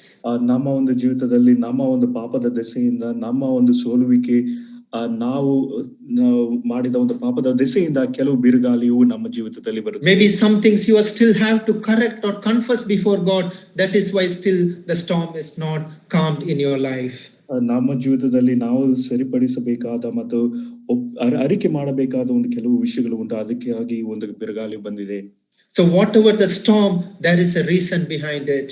ಆ ಬಿರುಗಾಳಿಯು ಅದು ಎಂತದೇ ಆಗಿರಬಹುದು, ಅದರ ಹಿಂದೆ ಒಂದು ಉದ್ದೇಶ ಉಂಟು. Storm is common to all believers. It can, as Lord Himself has told, in this world you have trouble, but take courage. I am with you till the end of this world. ಬಿರುಗಾಳಿಯು ಎಲ್ಲ ವಿಶ್ವಾಸಿಗಳಿಗೆ ಅದು ಸಂಭವಿಸುತ್ತದೆ. ಅದರ ಕರ್ತನಾದ ಯೇಸು ಕ್ರಿಸ್ತನು ಹೇಳಿದ್ದಾನೆ, ನೀವು ಧೈರ್ಯವಾಗಿರಿ, ಈ ಲೋಕವನ್ನು ನಾನು ಜಯಿಸಿದ್ದೇನೆ ಎಂಬುದಾಗಿ ಆತನು ಹೇಳಿದ್ದಾನೆ. So the storm, we should identify the reason. Lord, why is this storm in my life? Is it because there is something that needs to be confessed and corrected? Lord, we should identify it and pray to God. ಈ ಒಂದು ಬಿರುಗಾಳಿ ನಮ್ಮ ಜೀವಿತದಲ್ಲಿ ಯಾಕೆ ಸಂಭವಿಸಿದೆ ಎಂಬ ಒಂದು ಕಾರಣವನ್ನು ನಾವು ಗುರುತಿಸಿ ಆ ಒಂದು ಸಂಗತಿಯನ್ನು ನಾವು ತಿದ್ದುಪಡಿಸಬೇಕಾದ ಒಂದು ಸಂಗತಿಯು ನಾವು ಮಾಡಬೇಕು.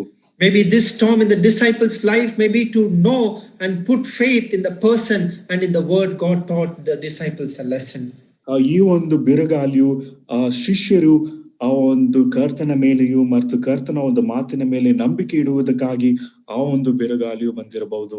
Rather than asking what manner of man is this, what could have they asked?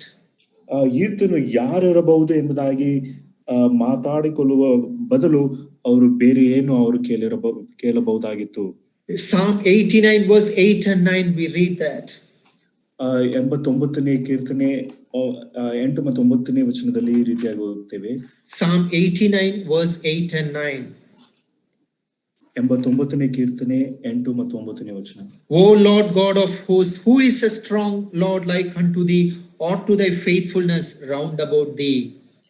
ಯೆಹೋವನೇ, ಸೇನಾಧೀಶ್ವರರಾದ ದೇವರೇ, ನಿನಗೆ ಸಮಾನರು ಯಾರು? ಯೆಹೋವೇ, ನೀನು ಶಕ್ತನು, ಸತ್ಯತೆಯಿಂದ ಆವರಿಸಲ್ಪಟ್ಟವನು. Verse 9, thou rulest the raging of the sea, when the waves thereof arise, thou stillest them. 9ನೇ ವಚನ, ಸಮುದ್ರದ ಅಲ್ಲಕಲ್ಲೋಲಗಳನ್ನು ಕೊಂಡಿರುವವನು ನೀನು, ತೆರೆಗಳು ಏಳುವಾಗ ಅವುಗಳನ್ನು ತಡೆಯುವವನು ನೀನು. Many times, including me, when problems come and storms come, we doubt in His word and in His person. ಒಂದು ಬಿರುಗಾಳಿ, ತೆರೆಗಳು ನಮ್ಮ ಜೀವಿತದಲ್ಲಿ ಬರುವಾಗ ದೇವರ ಒಂದು ವಾಕ್ಯವನ್ನು ಮತ್ತು ದೇವರ ಮೇಲೆ ನಂಬಿಕೆ ಇಲ್ಲದವರಾಗಿ ಆತನ ಮೇಲೆ ಸಂಶಯಿಸುವವರಾಗಿರ್ತೇವೆ. Many times we doubt whether God can deliver me from this tempest and storm. ಈ ಒಂದು ತೆರೆಗಳು ಮತ್ತು ಈ ಒಂದು ಬಿರುಗಾಳಿಯಿಂದ ದೇವರು ನಮ್ಮನ್ನು ಬಿಡಿಸಬಲ್ಲನೋ ಎಂಬುದಾಗಿ ನಮಗೆ ಸಂದೇಹ ಉಂಟಾಗುತ್ತದೆ. But my dear brothers and sisters, ಆದರೆ ನನ್ನ ಪ್ರಿಯ ಸಹೋದರ ಸಹೋದರಿಯರೇ, the word of the Lord says that thou rulest the raging of the sea, when the waves arise, thou stillest them. ಅಲ್ಲಿ ಆತನು 9ನೇ ವಾಕ್ಯದಲ್ಲಿ, ಸಮುದ್ರದ ಕಲ್ಲೋಲಗಳನ್ನು ಅಂಕೆಯಲ್ಲಿಟ್ಟುಕೊಳ್ಳುವವನು ನೀನು, ತೆರೆಗಳು ಏಳುವಾಗ ಅವುಗಳನ್ನು ತಡೆಯುವವನು ನೀನು. It was impossible for the ship to sink because the Creator is in the ship. ಸೃಷ್ಟಿಕರ್ತನು ಆ ಒಂದು ಹಡಗಿನಲ್ಲಿದ್ದಾನೆ, ಆ ದೋಣಿಯಲ್ಲಿದ್ದಾನೆ. ಆ ಒಂದು ದೋಣಿ ಮುಳುಗುವುದಕ್ಕೆ ಅಸಾಧ್ಯ. You cannot sail in this boat without the sailor, the Creator, the master in your ship. ಈ ಒಂದು ದೋಣಿಯ ಒಂದು ಸಂಗತಿಯಲ್ಲಿ ನೀವು ಪ್ರಯಾಣ ಮಾಡುವುದಕ್ಕೆ ಆ ಒಬ್ಬ ಯಜಮಾನನು, ಸೃಷ್ಟಿಕರ್ತನು ಆತನಿಲ್ಲದೆ ಪ್ರಯಾಣ ಮಾಡುವುದಕ್ಕೆ ಸಾಧ್ಯವಿಲ್ಲ. Of course, there are our spouses, children, brothers, sisters in the Lord, servants, those who are there to encourage us, but none other than can take the place of the Creator in our ship. ನಮ್ಮ ಜೊತೆ ಸಂಗಡ ಪತಿ, ಪತ್ನಿ, ಮಕ್ಕಳು, ಈ ರೀತಿಯಾಗಿ ಅನೇಕರು ಪ್ರೋತ್ಸಾಹವನ್ನು ಉಂಟು ಮಾಡುವುದಕ್ಕೆ ಅವರಿದ್ದಾರೆ. ಆದ್ರೆ ಆ ಒಬ್ಬ ಸೃಷ್ಟಿಕರ್ತನ ಒಂದು ಸ್ಥಾನವನ್ನು ತೆಗೆದುಕೊಳ್ಳುವುದಕ್ಕೆ ಬೇರೆ ಯಾರಿಂದಲೂ ಸಾಧ್ಯವಿಲ್ಲ. There may be many to encourage and discourage us in this life journey of ship. ಈ ಒಂದು ಜೀವಿತದ ಈ ಒಂದು ಪ್ರಯಾಣದಲ್ಲಿ ನಮಗೆ ಪ್ರೋತ್ಸಾಹವನ್ನು ನಿರುತ್ಸಾಹವನ್ನು ಉಂಟು ಮಾಡುವುದಕ್ಕೆ ಅನೇಕರು ಇರಬಹುದು. We should examine this morning with whom you are traveling in the ship. ಆದ್ರೆ ಆ ಒಂದು ದೋಣಿಯಲ್ಲಿ ನಾವು ಯಾರ ಸಂಗಡ ಪ್ರಯಾಣ ಮಾಡುತ್ತಿದ್ದೇವೆ ಎಂಬುದಾಗಿ ನಾವು ಪರೀಕ್ಷಿಸಬೇಕು. Maybe Jonah, what happened to him when he was sailing in that ship? ಯೋನನು ಆತನು ಆ ಒಂದು ಪ್ರಯಾಣದಲ್ಲಿ ಹೋಗುತ್ತಿರುವಾಗ ಅಲ್ಲಿ ನಡೆದದೇನು. The other sailors, other passengers in the ship don't know that there was a person, a man of God, who has disobeyed and is with them in the ship. ಉಳಿದ ಪ್ರಯಾಣಿಕರಿಗೆ ಇಲ್ಲಿ ಒಬ್ಬ ವ್ಯಕ್ತಿಯು ಆತನ ದೇವರಿಗೆ ಅವಿಧೇಯನಾಗಿ ಈ ಒಂದು ಹಡಗಿನಲ್ಲಿ ನಮ್ಮ ಸಂಗಡ ಪ್ರಯಾಣ ಮಾಡುತ್ತಿದ್ದಾನೆ ಎಂಬುದಾಗಿ ಅವರಿಗೆ ಗೊತ್ತಿರಲಿಲ್ಲ. He was quiet, hiding the sin, but God did not allow it to hide. ಆತನು ನಿಶಬ್ದವಾಗಿ ಆ ಒಂದು ಪಾಪವನ್ನ ಮುಚ್ಚಿಟ್ಟು ಆತನು ನಿಶಬ್ದವಾಗಿದ್ದನು. ಆದ್ರೆ ದೇವರು ಆ ಒಂದು ಮುಚ್ಚಿಡುವ ಹಾಗೆ ಆತನು ಮಾಡಲಿಲ್ಲ. Unless he confessed before God and men, the tempest did not stop. ಆ ದೇವರ ಮುಂದೆ ಮತ್ತು ಮನುಷ್ಯರ ಮುಂದೆ ಆ ಒಂದು ಪಾಪವನ್ನು ಅರಿಕೆ ಮಾಡದೆ ಇರುವ ತನಕ ಆ ಒಂದು ಬಿರುಗಾಳಿಯು ಆ ಒಂದು ತೆರೆಗಳು ಅದು ನಿಲ್ಲಲಿಲ್ಲ. Jonah 1:4, the ship was about to break. ಯೋನನ ಆ ಒಂದು ಪ್ರಯಾಣ ಮಾಡುತ್ತಿರುವ ಒಂದು ದೋಣಿಯ ಹಡಗು ಅದು ಒಡೆದು ಹೋಗುವ ಒಂದು ಸ್ಥಿತಿಗೆ ಬಂದಿತ್ತು. What happened in verse 14, 1:14? ಯೋನನ ಪುಸ್ತಕ 1ನೇ ಅಧ್ಯಾಯ 4ನೇ ವಚನದಲ್ಲಿ ಅಲ್ಲಿ ನಡೆದದೇನು. Before 14, let's read verse 12.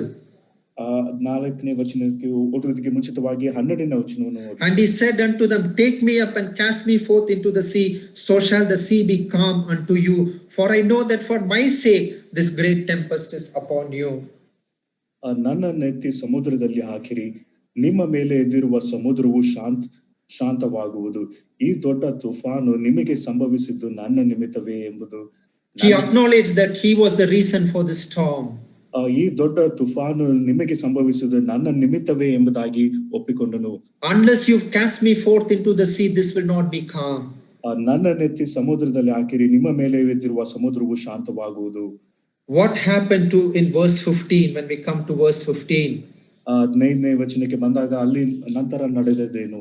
What did the people do to him? They said, so they took up Jonah and cast him forth into the sea, and the sea ceased from raging. ಯೋವನೇ, ನಿನ್ನ ಚಿತ್ತಾನುಸಾರ ಮಾಡಿದೆಯಲ್ಲ ಎಂದು ಭಿನ್ನವಿಸಿ ಯೋನನನ್ನು ಎತ್ತಿ ಸಮುದ್ರದಲ್ಲಿ ಹಾಕಿದರು. ಕೂಡಲೇ ಸಮುದ್ರವು ತನ್ನ ರೌದ್ರವನ್ನು ನಿಲ್ಲಿಸಿಬಿಟ್ಟಿತು. As soon as the person who was causing or the reason for the trouble or the tempest, when he was cast forth, the sea was calm. ಆ ಒಂದು ಬಿರುಗಾಳಿಗೆ ಕಾರಣವಾಗಿದ್ದ ಆ ಒಬ್ಬ ವ್ಯಕ್ತಿಯನ್ನು ಸಮುದ್ರದಲ್ಲಿ ಹಾಕಿದ ನಂತರ ಆ ಒಂದು ಸಮುದ್ರವು ತನ್ನ ರೌದ್ರವು ನಿಲ್ಲಿಸಿಬಿಟ್ಟಿತು. My dear brothers and sisters, with much fear I tell you this morning, including me. ನನ್ನ ಪ್ರಿಯ ಸಹೋದರಿಯರೇ, ನಾನು ನನ್ನನ್ನು ಸೇರಿಸಿಕೊಂಡು ತುಂಬಾ ಭಯದಿಂದ ಈ ಒಂದು ಮಾತನ್ನು ನಿಮಗೆ ತಿಳಿಸುತ್ತೇನೆ. Please listen carefully.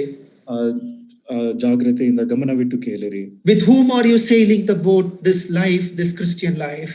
ಈ ಒಂದು ಕ್ರೈಸ್ತಿಯ ಜೀವಿತದಲ್ಲಿ ಈ ಒಂದು ಜೀವಿತದಲ್ಲಿ ಯಾರ ಸಂಗಡ ನೀವು ಪ್ರಯಾಣ ಮಾಡುತ್ತಿದ್ದೀರಿ? Is there any unconfessed sins or anything that is not right before the Lord that is causing tempest? ಏನಾದ್ರೂ ಅರಿಕೆ ಮಾಡದೇ ಇರುವ ಯಾವ್ದಾದ್ರೂ ಪಾಪವು ಇದೆಯಾ? ಆ ಒಂದು ಬಿರುಗಾಳಿಗೆ ಕಾರಣವಾಗಿರುವ ಏನಾದ್ರೂ ಪಾಪವು ನಿಮ್ಮ ಜೀವಿತದಲ್ಲಿ ಇದೆಯಾ? Even as fathers, husbands, have you confessed to your wives anything that is hidden? ಒಂದು ಗಂಡಸರಾಗಿ ನೀವು ನಿಮ್ಮ ಪತ್ನಿಗೆ ಮಾಡಿದ ಏನಾದ್ರೂ ತಪ್ಪು ಅರಿಕೆ ಮಾಡಿಕೊಂಡಿದ್ದೀರಾ? Wives, is there anything that you have not confessed to your husband? ಪತ್ನಿಯರೇ, ನಿಮ್ಮ ಗಂಡಂದರಿಗೆ ನೀವು ಮಾಡಿದ ತಪ್ಪು ಪಾಪ ಏನಾದ್ರೂ ಅರಿಕೆ ಮಾಡದೇ ಇರುವುದು ಏನಾದ್ರೂ ಇದೆಯಾ? Children, has there anything that you're hiding from your parents? ಮಕ್ಕಳೇ, ನಿಮ್ಮ ಒಂದು ತಂದೆ ತಾಯಿಗಳಿಂದ ನೀವೇನಾದ್ರೂ ಮರೆ ಮಾಡುತ್ತಿದ್ದೀರಾ? As believers, as we are all part of one family, Church of God, is there anything that you and I are not set right before Lord? ನಾವು ವಿಶ್ವಾಸಿಗಳಾಗಿ ಸಭೆಯಾಗಿ ನಾವು ಒಂದು ಕುಟುಂಬವಾಗಿದ್ದೇವೆ. ನಾವು ದೇವರ ಮುಂದೆ ನಾವು ಸರಿಪಡಿಸಿಕೊಳ್ಳುವ ವಿಷಯವು ಏನಾದ್ರೂ ಇದೆಯಾ? Unless that is not done, the tempest will not be calm. ಈ ಒಂದು ಸಂಗತಿಗಳು ನಾವು ಅರಿಕೆ ಮಾಡಿ ನಾವು ಸರಿಪಡಿಸದೇ ಇದ್ದರೆ ಇರುವ ಅಲ್ಲಿ ತನಕ ಆ ಒಂದು ಬಿರುಗಾಳಿಯು ಅದು ಶಾಂತವಾಗುವುದಿಲ್ಲ. I say it with much fear, my dear brothers and sisters, ನಾನು ತುಂಬಾ ಭಯದಿಂದ ನಾನು ಈ ಮಾತುಗಳನ್ನು ತಿಳಿಸ್ತಾ ಇದ್ದೇನೆ. because I have a family. I am also a parent, but I need to be first a testimony in my own family. ನನಗೆ ಕುಟುಂಬವಿದೆ, ನಾನು ಒಬ್ಬ ಪೋಷಕನಾಗಿದ್ದೇನೆ. ಮೊದಲು ನನ್ನ ಒಂದು ಕುಟುಂಬಕ್ಕೆ ನಾನು ಸಾಕ್ಷಿಯಾಗಿ ನಾನಿರಬೇಕು. Because every day my children, my wife, my spouse, my family look at me, my life. If there is anything that is not right, I cannot speak. ಪ್ರತಿದಿನ ನನ್ನ ಕುಟುಂಬವು, ನನ್ನ ಮಕ್ಕಳು ನನ್ನನ್ನು ನೋಡುತ್ತಾ ಇದ್ದಾರೆ. ಅಲ್ಲಿ ಏನಾದ್ರೂ ಸರಿ ಇಲ್ಲದೆ ಇರುವ ಏನಾದ್ರೂ ವಿಷಯವಿದ್ರೆ ನಾನು ಮಾತನಾಡಲಿಕ್ಕೆ ಸಾಧ್ಯವಿಲ್ಲ. Jonah was the reason for the tempest. When he was thrown, everything was fine.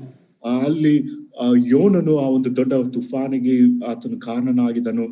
ಆತನು ಸಮುದ್ರದಲ್ಲಿ ಹಾಕಿದ ನಂತರ ಆ ಒಂದು ಸಮುದ್ರವು ತನ್ನ ರೌದ್ರವನ್ನು ನಿಲ್ಲಿಸಿ ಬಿಟ್ಟಿತು ಎಂಬುದಾಗಿ ನೋಡುತ್ತೇವೆ. But in this passage, now we are Mark chapter 4, the Lord Jesus Christ calmed the storm to teach the disciples a lesson to strengthen their faith. 4ನೇ ಅಧ್ಯಾಯ, ಮಾರ್ಕನ ಬರೆದ ಸುವಾರ್ತೆ 4ನೇ ಅಧ್ಯಾಯದಲ್ಲಿ ಇಲ್ಲಿ ದೇವರು ಆ ಒಂದು ಬಿರುಗಾಳಿಯನ್ನು ನಿಲ್ಲಿಸಿ ಶಾಂತಪಡಿಸಿದನು. ತನ್ನ ಶಿಷ್ಯರಿಗೆ ಒಂದು ಪಾಠವನ್ನು ಅಥವಾ ನಂಬಿಕೆ ಇಡುವುದಕ್ಕೆ ಆತನು ಕಲಿಸಿಕೊಟ್ಟನು. My God, our God is a loving God, my dear brothers and sisters. ನನ್ನ ಪ್ರಿಯ ಸಹೋದರ ಸಹೋದರಿಯರೇ, ನಮ್ಮ ದೇವರು ಆತನು ಪ್ರೀತಿ ಸ್ವರೂಪನಾಗಿದ್ದಾನೆ. He just not just cast us away into the sea. ಆತನು ನಮ್ಮನ್ನು ಸಮುದ್ರದಲ್ಲಿ ಆತನು ಹಾಕುವುದಿಲ್ಲ. He does not, after throwing Jonah, he restored him back to faith. ಯೋನನನ್ನು ಆ ಒಂದು ಸಮುದ್ರದಲ್ಲಿ ಹಾಕಿದ ನಂತರ ಆತನನ್ನು ಪುನಃಸ್ಥಾಪಿಸಿದ, ಆತನ ನಂಬಿಕೆಯನ್ನು ಪುನಃಸ್ಥಾಪಿಸಿದನು. And even here, when the disciples were in fear, he did not scold them or rebuke them. First, he gave them calm in their lives. Then he rebuked them or corrected them. ಈ ಒಂದು ಘಟನೆಯಲ್ಲಿಯೂ ಮೊದಲು ತನ್ನ ಶಿಷ್ಯರನ್ನು, ಕರ್ತನಾದ ಯೇಸು ಕ್ರಿಸ್ತನು ತನ್ನ ಶಿಷ್ಯರನ್ನು ಗದರಿಸಲಿಲ್ಲ. ಆದ್ರೆ ಆ ಶಿಷ್ಯರನ್ನು ತೊಂದರೆಪಡಿಸುತ್ತಿರುವ ಆ ಒಂದು ಬಿರುಗಾಳಿಯನ್ನು ಶಾಂತಪಡಿಸಿದನು. ನಂತರ ತನ್ನ ಶಿಷ್ಯರಿಗೆ ಪಾಠವನ್ನು ಕಲಿಸಿದನು. So first there was a great storm in verse 37. 37ನೇ ವಚನದಲ್ಲಿ ಮೊದಲು ದೊಡ್ಡ ಒಂದು ಬಿರುಗಾಳಿಯು ಇತ್ತು. In verse 39, the great storm became a great calm. 39ನೇ ವಚನದಲ್ಲಿ ಆ ದೊಡ್ಡ ಬಿರುಗಾಳಿ ಶಾಂತವಾಯಿತು ಎಂಬುದಾಗಿ ನೋಡುತ್ತೇವೆ. In verse 41, the great fear in the disciples. 41ನೇ ವಚನದಲ್ಲಿ ಅಲ್ಲಿ ಶಿಷ್ಯರ ಮಧ್ಯದಲ್ಲಿ ಒಂದು ಭಯ ಉಂಟಾಯಿತು ಎಂಬುದಾಗಿ ನಾವು. What kind of fear we have towards our God? ನಮ್ಮ ದೇವರ ಮೇಲೆ ನಮಗೆ ಎಂತ ಒಂದು ಭಯವಿದೆ. Do we ask what manner of man is this? ಈತನು ಯಾರಿರಬಹುದು ಎಂಬುದಾಗಿ ನಾವು ಕೇಳುತ್ತೇವಾ? Or do we ask like Psalm 89 verse 8 and 9, Oh God, who is like unto thee, who can still the waves, and thou rulest the raging of the seas? ಆದ್ರೆ ಕೀರ್ತನೆ 89 8 ಮತ್ತು 9ನೇ ವಚನದಲ್ಲಿ ಆತನು ಶಕ್ತನಾಗಿದ್ದಾನೆ ಮತ್ತು ಸಮುದ್ರದ ಅಲ್ಲ ಕಲ್ಲೋಲಗಳನ್ನು ಅಂಕೆಯಲ್ಲಿ ಇಟ್ಕೊಂಡಿರುವವನು ಈತನು ಮತ್ತು ತೆರೆಗಳು ಏಳುವಾಗ ಅವುಗಳನ್ನು ತಡೆಯುವವನು ಆತನು ಆಗಿದ್ದಾನೆ. My prayer, I pray for myself, I pray for each other, that the Lord may strengthen our faith to look unto his word and to his person. ಕರ್ತನ ವಾಕ್ಯದಲ್ಲಿಯೂ ಮತ್ತು ಆತನ ಮೇಲೆಯೂ ನಂಬಿಕೆ ಇಡುವ ಹಾಗೆ ಮತ್ತು ನಾನು ನನಗಾಗಿ ಮತ್ತು ಪ್ರತಿಯೊಬ್ಬರಿಗಾಗಿ ನನ್ನ ಒಂದು ಪ್ರಾರ್ಥನೆ ಇದೆ. Because Jesus, even the start of the journey, he promised them their destination. ಒಂದು ಪ್ರಯಾಣ ಪ್ರಾರಂಭವಾಗುವುದಕ್ಕೆ ಪ್ರಾರಂಭವಾಗುವಾಗಲೇ ಆತನು ಆ ಒಂದು ಅಂತ್ಯವನ್ನು ಸಹ ಕರ್ತನಾದ ಯೇಸು ಕ್ರಿಸ್ತನು ವಾಗ್ದಾನ ಮಾಡಿದನು. In Mark 4:35 he said, let us pass over onto the other side. ಮಾರ್ಕನ ಬರೆದ ಸುವಾರ್ತೆ 4:35ರಲ್ಲಿ ಆಚೆ ದಡಕ್ಕೆ ಹೋಗೋಣ ಎಂಬುದಾಗಿ ಆತನು ವಾಗ್ದಾನ ಮಾಡಿದನು. He told them where they have to go, that destination. ಅವರು ಎಲ್ಲಿಗೆ ಹೋಗಬೇಕು ಎಂಬ ಒಂದು ಸಂಗತಿಯನ್ನು ಅವರಿಗೆ ತಿಳಿಸಿದನು. They knew the destination. ಅವರಿಗೆ ಆ ಒಂದು ಅಂತ್ಯ ಸ್ಥಳದ ಒಂದು ವಿಷಯವು ಅವರಿಗೆ ಗೊತ್ತಿತ್ತು. They knew the Creator is with them in the ship. ಆ ಒಂದು ದೋಣಿಯಲ್ಲಿ ತಮ್ಮ ಸಂಗಡ ಸೃಷ್ಟಿಕರ್ತನು ಇದ್ದಾನೆ ಎಂಬುದಾಗಿ ಅವರಿಗೆ ಗೊತ್ತಿತ್ತು. But still they lacked faith. ಆದರೂ ಸಹ ಅವರಲ್ಲಿ ನಂಬಿಕೆಯ ಕೊರತೆ ಇತ್ತು. But what the Lord promised, he is always able to do it. ಆದ್ರೆ ದೇವರು ವಾಗ್ದಾನ ಮಾಡಿದ್ದನ್ನು ನೆರವೇರಿಸುವುದಕ್ಕೆ ಆತನು ಶಕ್ತನಾಗಿದ್ದಾನೆ. Did they reach the destination? ಅವರು ಆ ಒಂದು ಆಚೆ ದಡಕ್ಕೆ ಸೇರಿದ್ರ? Yes. ಹೌದು. When we come to Mark chapter 5 and verse 1. ಮಾರ್ಕನ ಸುವಾರ್ತೆ 5ನೇ ಅಧ್ಯಾಯ 1ನೇ ವಚನದಲ್ಲಿ, and they came over unto the other side of the sea. ಆಮೇಲೆ ಅವರು ಸಮುದ್ರದ ಆಚೆದಡಕ್ಕೆ ಗೆರಸೇನರ ಸೀಮೆಗೆ ಮುಟ್ಟಿದರು. We can read Luke chapter 8:26 also, and they arrived at the country of the Gadarenes, which is over against Galilee.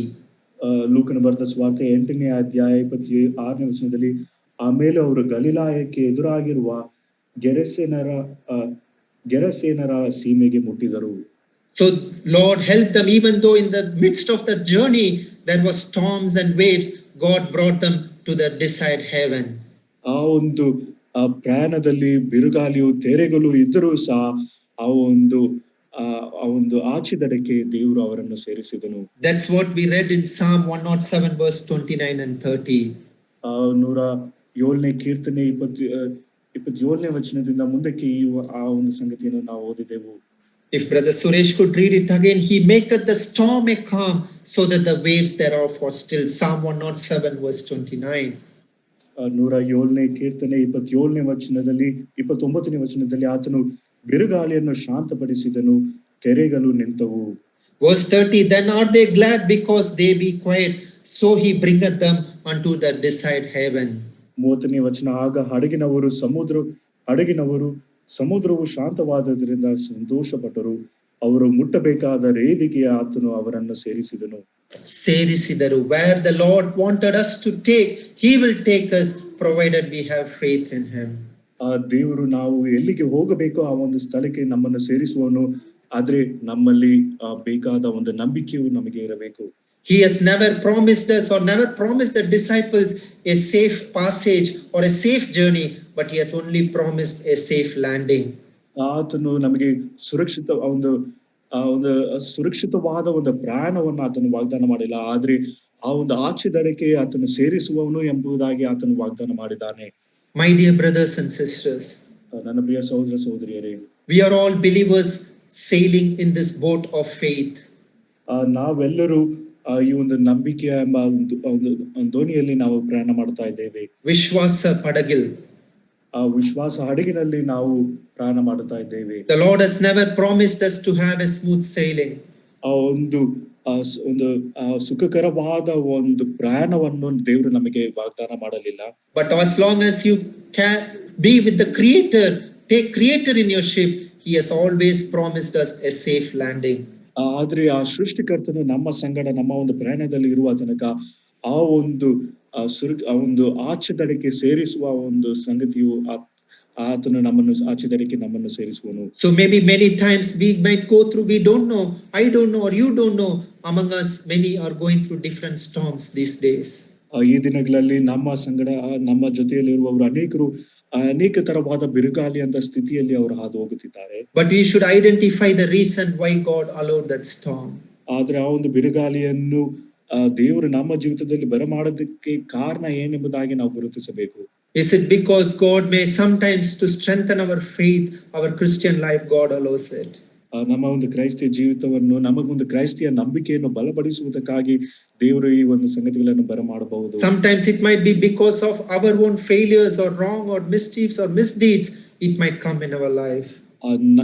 ಇಲ್ಲದಿದ್ರೆ ಕೆಲವು ಬಾರಿ ನಮ್ಮ ಒಂದು ಸೋಲುವಿಕೆಗಳು, ನಮ್ಮ ಒಂದು ತಪ್ಪಾದ ಒಂದು ಕಾರ್ಯಗಳು, ಪಾಪದ ಒಂದು ದೆಸೆಯಿಂದ ಈ ಒಂದು ಸಂಗತಿಗಳು ನಮ್ಮ ಜೀವಿತದಲ್ಲಿ ಸಂಭವಿಸಬಹುದು. We should identify as Jonah did. ಯೋನನ ಹಾಗೆ ನಾವು ಸಹ ಅದು ಏನೆಂಬುದಾಗಿ ಗುರುತಿಸಬೇಕು. Then only the tempest will be calm. ಆಗ ಆ ಒಂದು ತೆರೆಗಳು ಅದು ಶಾಂತವಾಗುತ್ತದೆ. What a great person of Christ is we serve. ನಾವು ಸೇವೆ ಮಾಡುತ್ತಿರುವ ಈ ಕ್ರಿಸ್ತನ ಆತನು ಎಂತ ಶ್ರೇಷ್ಠನಾಗಿದ್ದಾನೆ. He slept yet he calmed the storm. ಆತನು ಆ ಒಂದು ವಿಶ್ರಾಂತಿ ತೆಗೆದುಕೊಳ್ಳುತ್ತಿದ್ದನು, ಆದರೂ ಸಹ ಆ ಒಂದು ಬಿರುಗಾಳಿಯನ್ನು ಶಾಂತ ಮಾಡಿದನು. He immediately rose up and he was taking rest, but the disciples woke him. Even though he was sleeping, immediately he got up and calmed the storm. ಕರ್ತನು ನಿದ್ರೆ ಮಾಡುತ್ತಿದ್ದರೂ ಸಹ ಶಿಷ್ಯರು ಆತನನ್ನು ನಿದ್ರೆಯಿಂದ ಆತನನ್ನು ಎಬ್ಬಿಸಿ ಆ ಒಂದು ಕರ್ತನು ಆ ಒಂದು ಬಿರುಗಾಳಿಯನ್ನು ಶಾಂತಪಡಿಸಿದನು. In another passage, he was hungry. He wanted something, but he cursed the fig tree. ಮತ್ತೊಂದು ವಾಕ್ಯ ಭಾಗದಲ್ಲಿ ಆ ಒಂದು ಕರ್ತನಾದ ಯೇಸು ಕ್ರಿಸ್ತನ ಆತನ ಹಸಿವೆಯಿಂದ ಇದ್ದರೂ ಸಹ ಆ ಒಂದು ಅಂಜೂರದ ಮರಕ್ಕೆ ಆತನು ಶಾಪ He could have blessed it and brought fruits out of it. ಅದನ್ನು ಆಶೀರ್ವದಿಸಿ ಆ ಒಂದು ಮರದಿಂದ ಆತನು ಫಲವನ್ನು ದೊರೆಯುವ ಹಾಗೆ ಮಾಡಿರಬಹುದು. But even though he was hungry, he did not eat from it, but he wanted to teach a lesson. He cursed it because anyone that doesn't produce fruit, God will judge him. ಆದ್ರೆ ಆ ಒಂದು ದೇವರು ಆ ಒಂದು ಕರ್ತನ ಆ ಪಾಠವನ್ನು ಕಲಿಸುವುದಕ್ಕಾಗಿ ಆ ಒಂದು ಅಂಜೂರದ ಮರಕ್ಕೆ ಆಶೀರ್ವಾದಕ್ಕೆ ಬದಲಾಗಿ ಆ ಶಾಪವನ್ನು ಆತನು ಬರಮಾಡಿದನು. In another passage, he was thirsty and weary.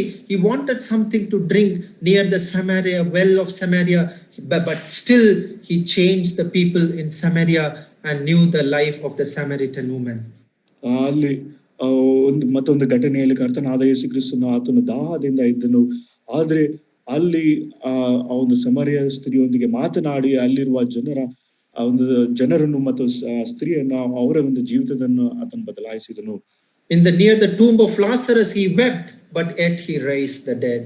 ಆ ಒಂದು ಲಾಜರನ ಒಂದು ಸಮಾಧಿಯ ಬಳಿಯಲ್ಲಿ ಅಲ್ಲಿ ಕರ್ತನು ಅತ್ತನು ಆದರೂ ಸಹ ಆ ಲಾಜರನನ್ನು ಒಂದು ಮರಣದಿಂದ ಆತನನ್ನು ಎಬ್ಬಿಸಿದನು. Even at his pain and agony, when he was bleeding and he was shedding his blood for you and me on the cross of Calvary, even in pain, he saved the one soldier who confessed and tell, today you will be with me in paradise. ಕರ್ತನಾದ ಯೇಸು ಕ್ರಿಸ್ತನು ಆತನು ನೋವಿನಿಂದ ಮತ್ತು ಹಸುವಿನಿಂದ ಶ್ರಮೆಯಿಂದ ಆ ಒಂದು Calvary ಶಿಲುಬೆ ಮೇಲೆ ಇದ್ರೂ ಸಹ ಅಲ್ಲಿ ಒಬ್ಬ ಕಲ್ಲನ್ನು ತನ್ನ ಒಂದು ಪಾಪವನ್ನು ಅರಿಕೆ ಮಾಡಿದ ಆ ಒಬ್ಬ ಕಲ್ಲನನ್ನು ಆತನು ರಕ್ಷಿಸಿ, ಈ ದಿನವೇ ನನ್ನೊಂದಿಗೆ ನೀನು ಪರದೇಶಿಯಲ್ಲಿ ಇರುವೆ ಎಂಬುದಾಗಿ ಆ ಒಬ್ಬ ಕಲ್ಲನನ್ನು ರಕ್ಷಿಸಿದನು. Even though he slept, he calmed the storm. ಆತನು ನಿದ್ರೆ ಮಾಡಿದರೂ ಸಹ ಆ ಒಂದು ಬಿರುಗಾಳಿಯನ್ನು ಶಾಂತಪಡಿಸಿದನು.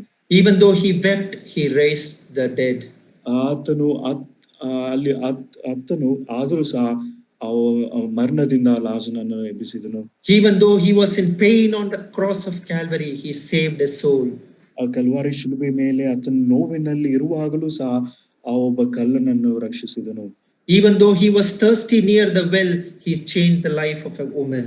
ಆ ಒಂದು ಸಮಾರ್ಯದ ಒಂದು ಘಟನೆಯಲ್ಲಿ ಅಲ್ಲಿ ಆತನ ದಾಹದಿಂದ ಇರುವಾಗಲೂ ಸಹ ಆ ಒಂದು ಸಮಾರ್ಯ ಸ್ತ್ರೀಯ ಒಂದು ಜೀವಿತವನ್ನು ಬದಲಾಯಿಸಿದನು. My dear brothers and sisters, ನನ್ನ ಪ್ರಿಯ ಸಹೋದರ ಸಹೋದರಿಯರೇ, our Lord is a Lord who neither sleeps nor slumbers. His eyes is always upon us. ನಮ್ಮ ದೇವರು ಆತನು ನಿದ್ರೆ ಮಾಡುವುದಿಲ್ಲ, ತೂಕಡಿಸುವುದಿಲ್ಲ ಎಂಬುದಾಗಿ ನಾವು ನೋಡುತ್ತೇವೆ. There is a famous hymn of John Newton. One line says that the children of the Sunday school know, with Christ in the vessel, we can smile at the storm. We can smile at the storm. John Newton ಅವರ ಎಂಬ ಒಂದು ದೊಡ್ಡ ಒಂದು ಪ್ರಸಿದ್ಧವಾದ ಒಂದು ಹಾಡು ಇದ್ದು, ಆ ಒಂದು ದೋಣಿಯಲ್ಲಿ ಕ್ರಿಸ್ತನ ಇರುವಾಗ ನಾವು ಬಿರುಗಾಳಿಯನ್ನು ನೋಡಿ ನಾವು ನಗಬಹುದು ಎಂಬುದಾಗಿ. Today we saw three great things from Mark chapter 4. ಮಾರ್ಕನ ಬರೆದ ಸುವಾರ್ತೆ 4ನೇ ಅಧ್ಯಾಯದಿಂದ 3 ದೊಡ್ಡ ವಿಷಯಗಳನ್ನು ನಾವು ನೋಡಿದೆವು. Great storm, ದೊಡ್ಡ ಬಿರುಗಾಳಿ, great calm, ದೊಡ್ಡ ವಿಶ್ರಾಂತಿ ಅಥವಾ ಶಾಂತ, great fear, ದೊಡ್ಡ ಭಯ ಎಂಬುದಾಗಿ. With Christ in the vessel, we can sail through the storm. ಕ್ರಿಸ್ತನು ಆ ಒಂದು ದೋಣಿಯಲ್ಲಿ ಇರುವಾಗ ನಾವು ಆ ಒಂದು ಬಿರುಗಾಳಿಯನ್ನು ದಾಟಿ ಹೋಗಬಹುದು. Identify the reason for the storm in your life. If there is anything that God has allowed, let us pray, Lord, give me the strength to go through this.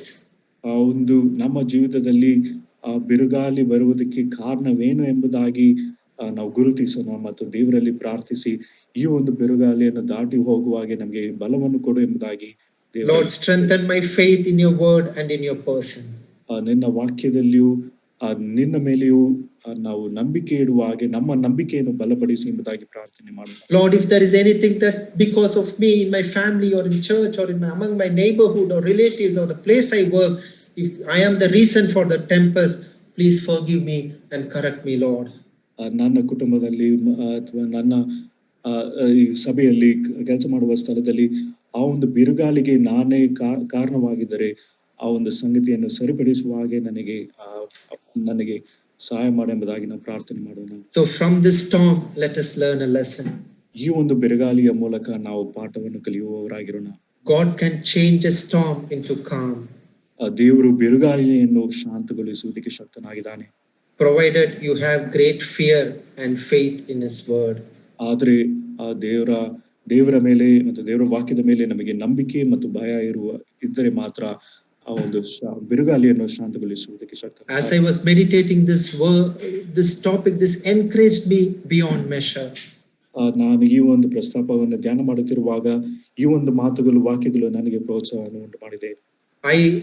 One Malayalam song came to my mind which my mother used to sing very often when she was there. ನನ್ನ ತಾಯಿ ಅವರು ಪದೇ ಪದೇ ಒಂದು ಮಲಯಾಳಂ ಸಂಗೀತವನ್ನು ಅವರು ಹಾಡುತ್ತಿದ್ರು. ಆ ಒಂದು ಸಂಗೀತವು ನನ್ನ ಜ್ಞಾಪಕಕ್ಕೆ I am not good at singing, but I just want to sing one stanza of that song that would encourage all of us. ನಿಮ್ಮೆಲ್ಲರಿಗೆ ಪ್ರೋತ್ಸಾಹ ಉಂಟು ಮಾಡುವ ಹಾಗೆ ಒಂದು ಚರಣವನ್ನು ಮಾತ್ರ ನಾನು ಹಾಡುತ್ತೇನೆ. My mother, when she was going through difficult times, she used to sing this song and get courage out of it. ನನ್ನ ತಾಯಿ ಅವರು ಕಷ್ಟದಲ್ಲಿ ಹಾದು ಹೋಗುತ್ತಿರುವಾಗ ಈ ಒಂದು ಹಾಡನ್ನು ಹಾಡಿ ಅದರಿಂದ ಅವರು ಬಲವನ್ನು ಧೈರ್ಯವನ್ನು ಅವರು ಪಡೆದು വിശ്വാസ ജീവിത പടകിൽ ഞാൻ സിയോൻ നഗരിയിൽ പോകുന്നു ഞാൻ. വിശ്വാസ ജീവിത പടകിൽ ഞാൻ സിയോൻ നഗരിയിൽ പോകുന്നു ഞാൻ. വിശ്വാസനായകൻ യേശുവേ നോക്കി വിശ്രമദേശത്തു പോകുന്നു ഞാൻ. വിശ്വാസനായകൻ യേശുവേ നോക്കി വിശ്രമദേശത്തു പോകുന്നു ഞാൻ. അലകൾ പടകിൽ ആടിച്ചെന്നാൽ അല്ലേലോരൽപ്പവും ഇല്ലെനിക്ക്. അലകൾ പടകിൽ ആടിച്ചെന്നാൽ അല്ലേലോരൽപ്പവും ഇല്ലെനിക്ക്. ആഴിയും മൂഴിയും നിർമ്മിച്ച നാഥൻ അഭയമായ നരികിലുണ്ട്. വിശ്വാസ ജീവിത പടകിൽ ഞാൻ സിയോൻ നഗരിയിൽ പോകുന്നു ഞാൻ. വിശ്വാസനായകൻ യേശുവേ നോക്കി വിശ്രമദേശത്തു പോകുന്നു ഞാൻ. Praise the Lord. This song says, we are in this life of boat. The Lord will make us sail through this life of difficulty and storm. ಒಂದು ಕಷ್ಟ ಒಂದು ಬಿರುಗಾಳಿ ಇದ್ದರೂ ಸಹ ಈ ಒಂದು ಪ್ರಯಾಣದಲ್ಲಿ ಆ ಒಂದು ಎಲ್ಲ ಸಂಗತಿಯನ್ನು ದಾಟಿ ಹೋಗುವ ಹಾಗೆ ನಮ್ಮನ್ನು ನಡೆಸುವನು ಎಂಬುದಾಗಿ ಈ ಒಂದು ಹಾಡಿನ ಅರ್ಥ. ಅಲಗಲ್ ಪಡಗಿಲ್ ಅಡಿಚೆನ್നാൽ ಅಲ್ಲೇಲೋರ್ ಅಲ್ಪവും ഇല്ലെനിക്ക്. Even though the storms beat the ship, the savior is in my ship, I will not fear. ಆ ಒಂದು ಬಿರುಗಾಳಿ ದೋಣಿಯನ್ನು ಬಡಿದರೂ ಸಹ ಆ ಸೃಷ್ಟಿಕರ್ತನು ಆ ದೋಣಿಯನ್ನು ನಡೆಸಿ ಹೋಗುತ್ತಿರುವವನು ಅವನು ನನ್ನ ಜೊತೆ ದೋಣಿಯಲ್ಲಿದ್ದಾನೆ, ನಾನು ಹೆದರುವುದಿಲ್ಲ. I hope this is not a message I considered. This is what I had in my heart. I hope this would have encouraged you this morning. ಇದು ಒಂದು ಸಂದೇಶವಾಗಿ ಇರದೆ ನನ್ನ ಹೃದಯದಲ್ಲಿರುವ ಈ ಒಂದು ಮಾತು ಅದು ನಿಮಗೆ ಪ್ರೋತ್ಸಾಹ ಉಂಟು ಮಾಡುತ್ತದೆ ಎಂಬುದಾಗಿ ನಂಬಿ ಈ ಸಂಗತಿಯನ್ನು ನಿಮ್ಮೊಂದಿಗೆ ಹಂಚಿಕೊಂಡೆನು. Thank you for giving me this time. As usual, I have taken extra time. Please forgive me. ಈ ಒಂದು ಸಮಯ ಕೊಟ್ಟಿದ್ದಕ್ಕಾಗಿ ನಿಮ್ಮೆಲ್ಲರಿಗೂ ಧನ್ಯವಾದಗಳು. ಸ್ವಲ್ಪ ಸಮಯ ಹೆಚ್ಚು ತೆಗೆದುಕೊಂಡಿದ್ದೇನೆ, ನನ್ನನ್ನು ಕ್ಷಮಿಸಿ.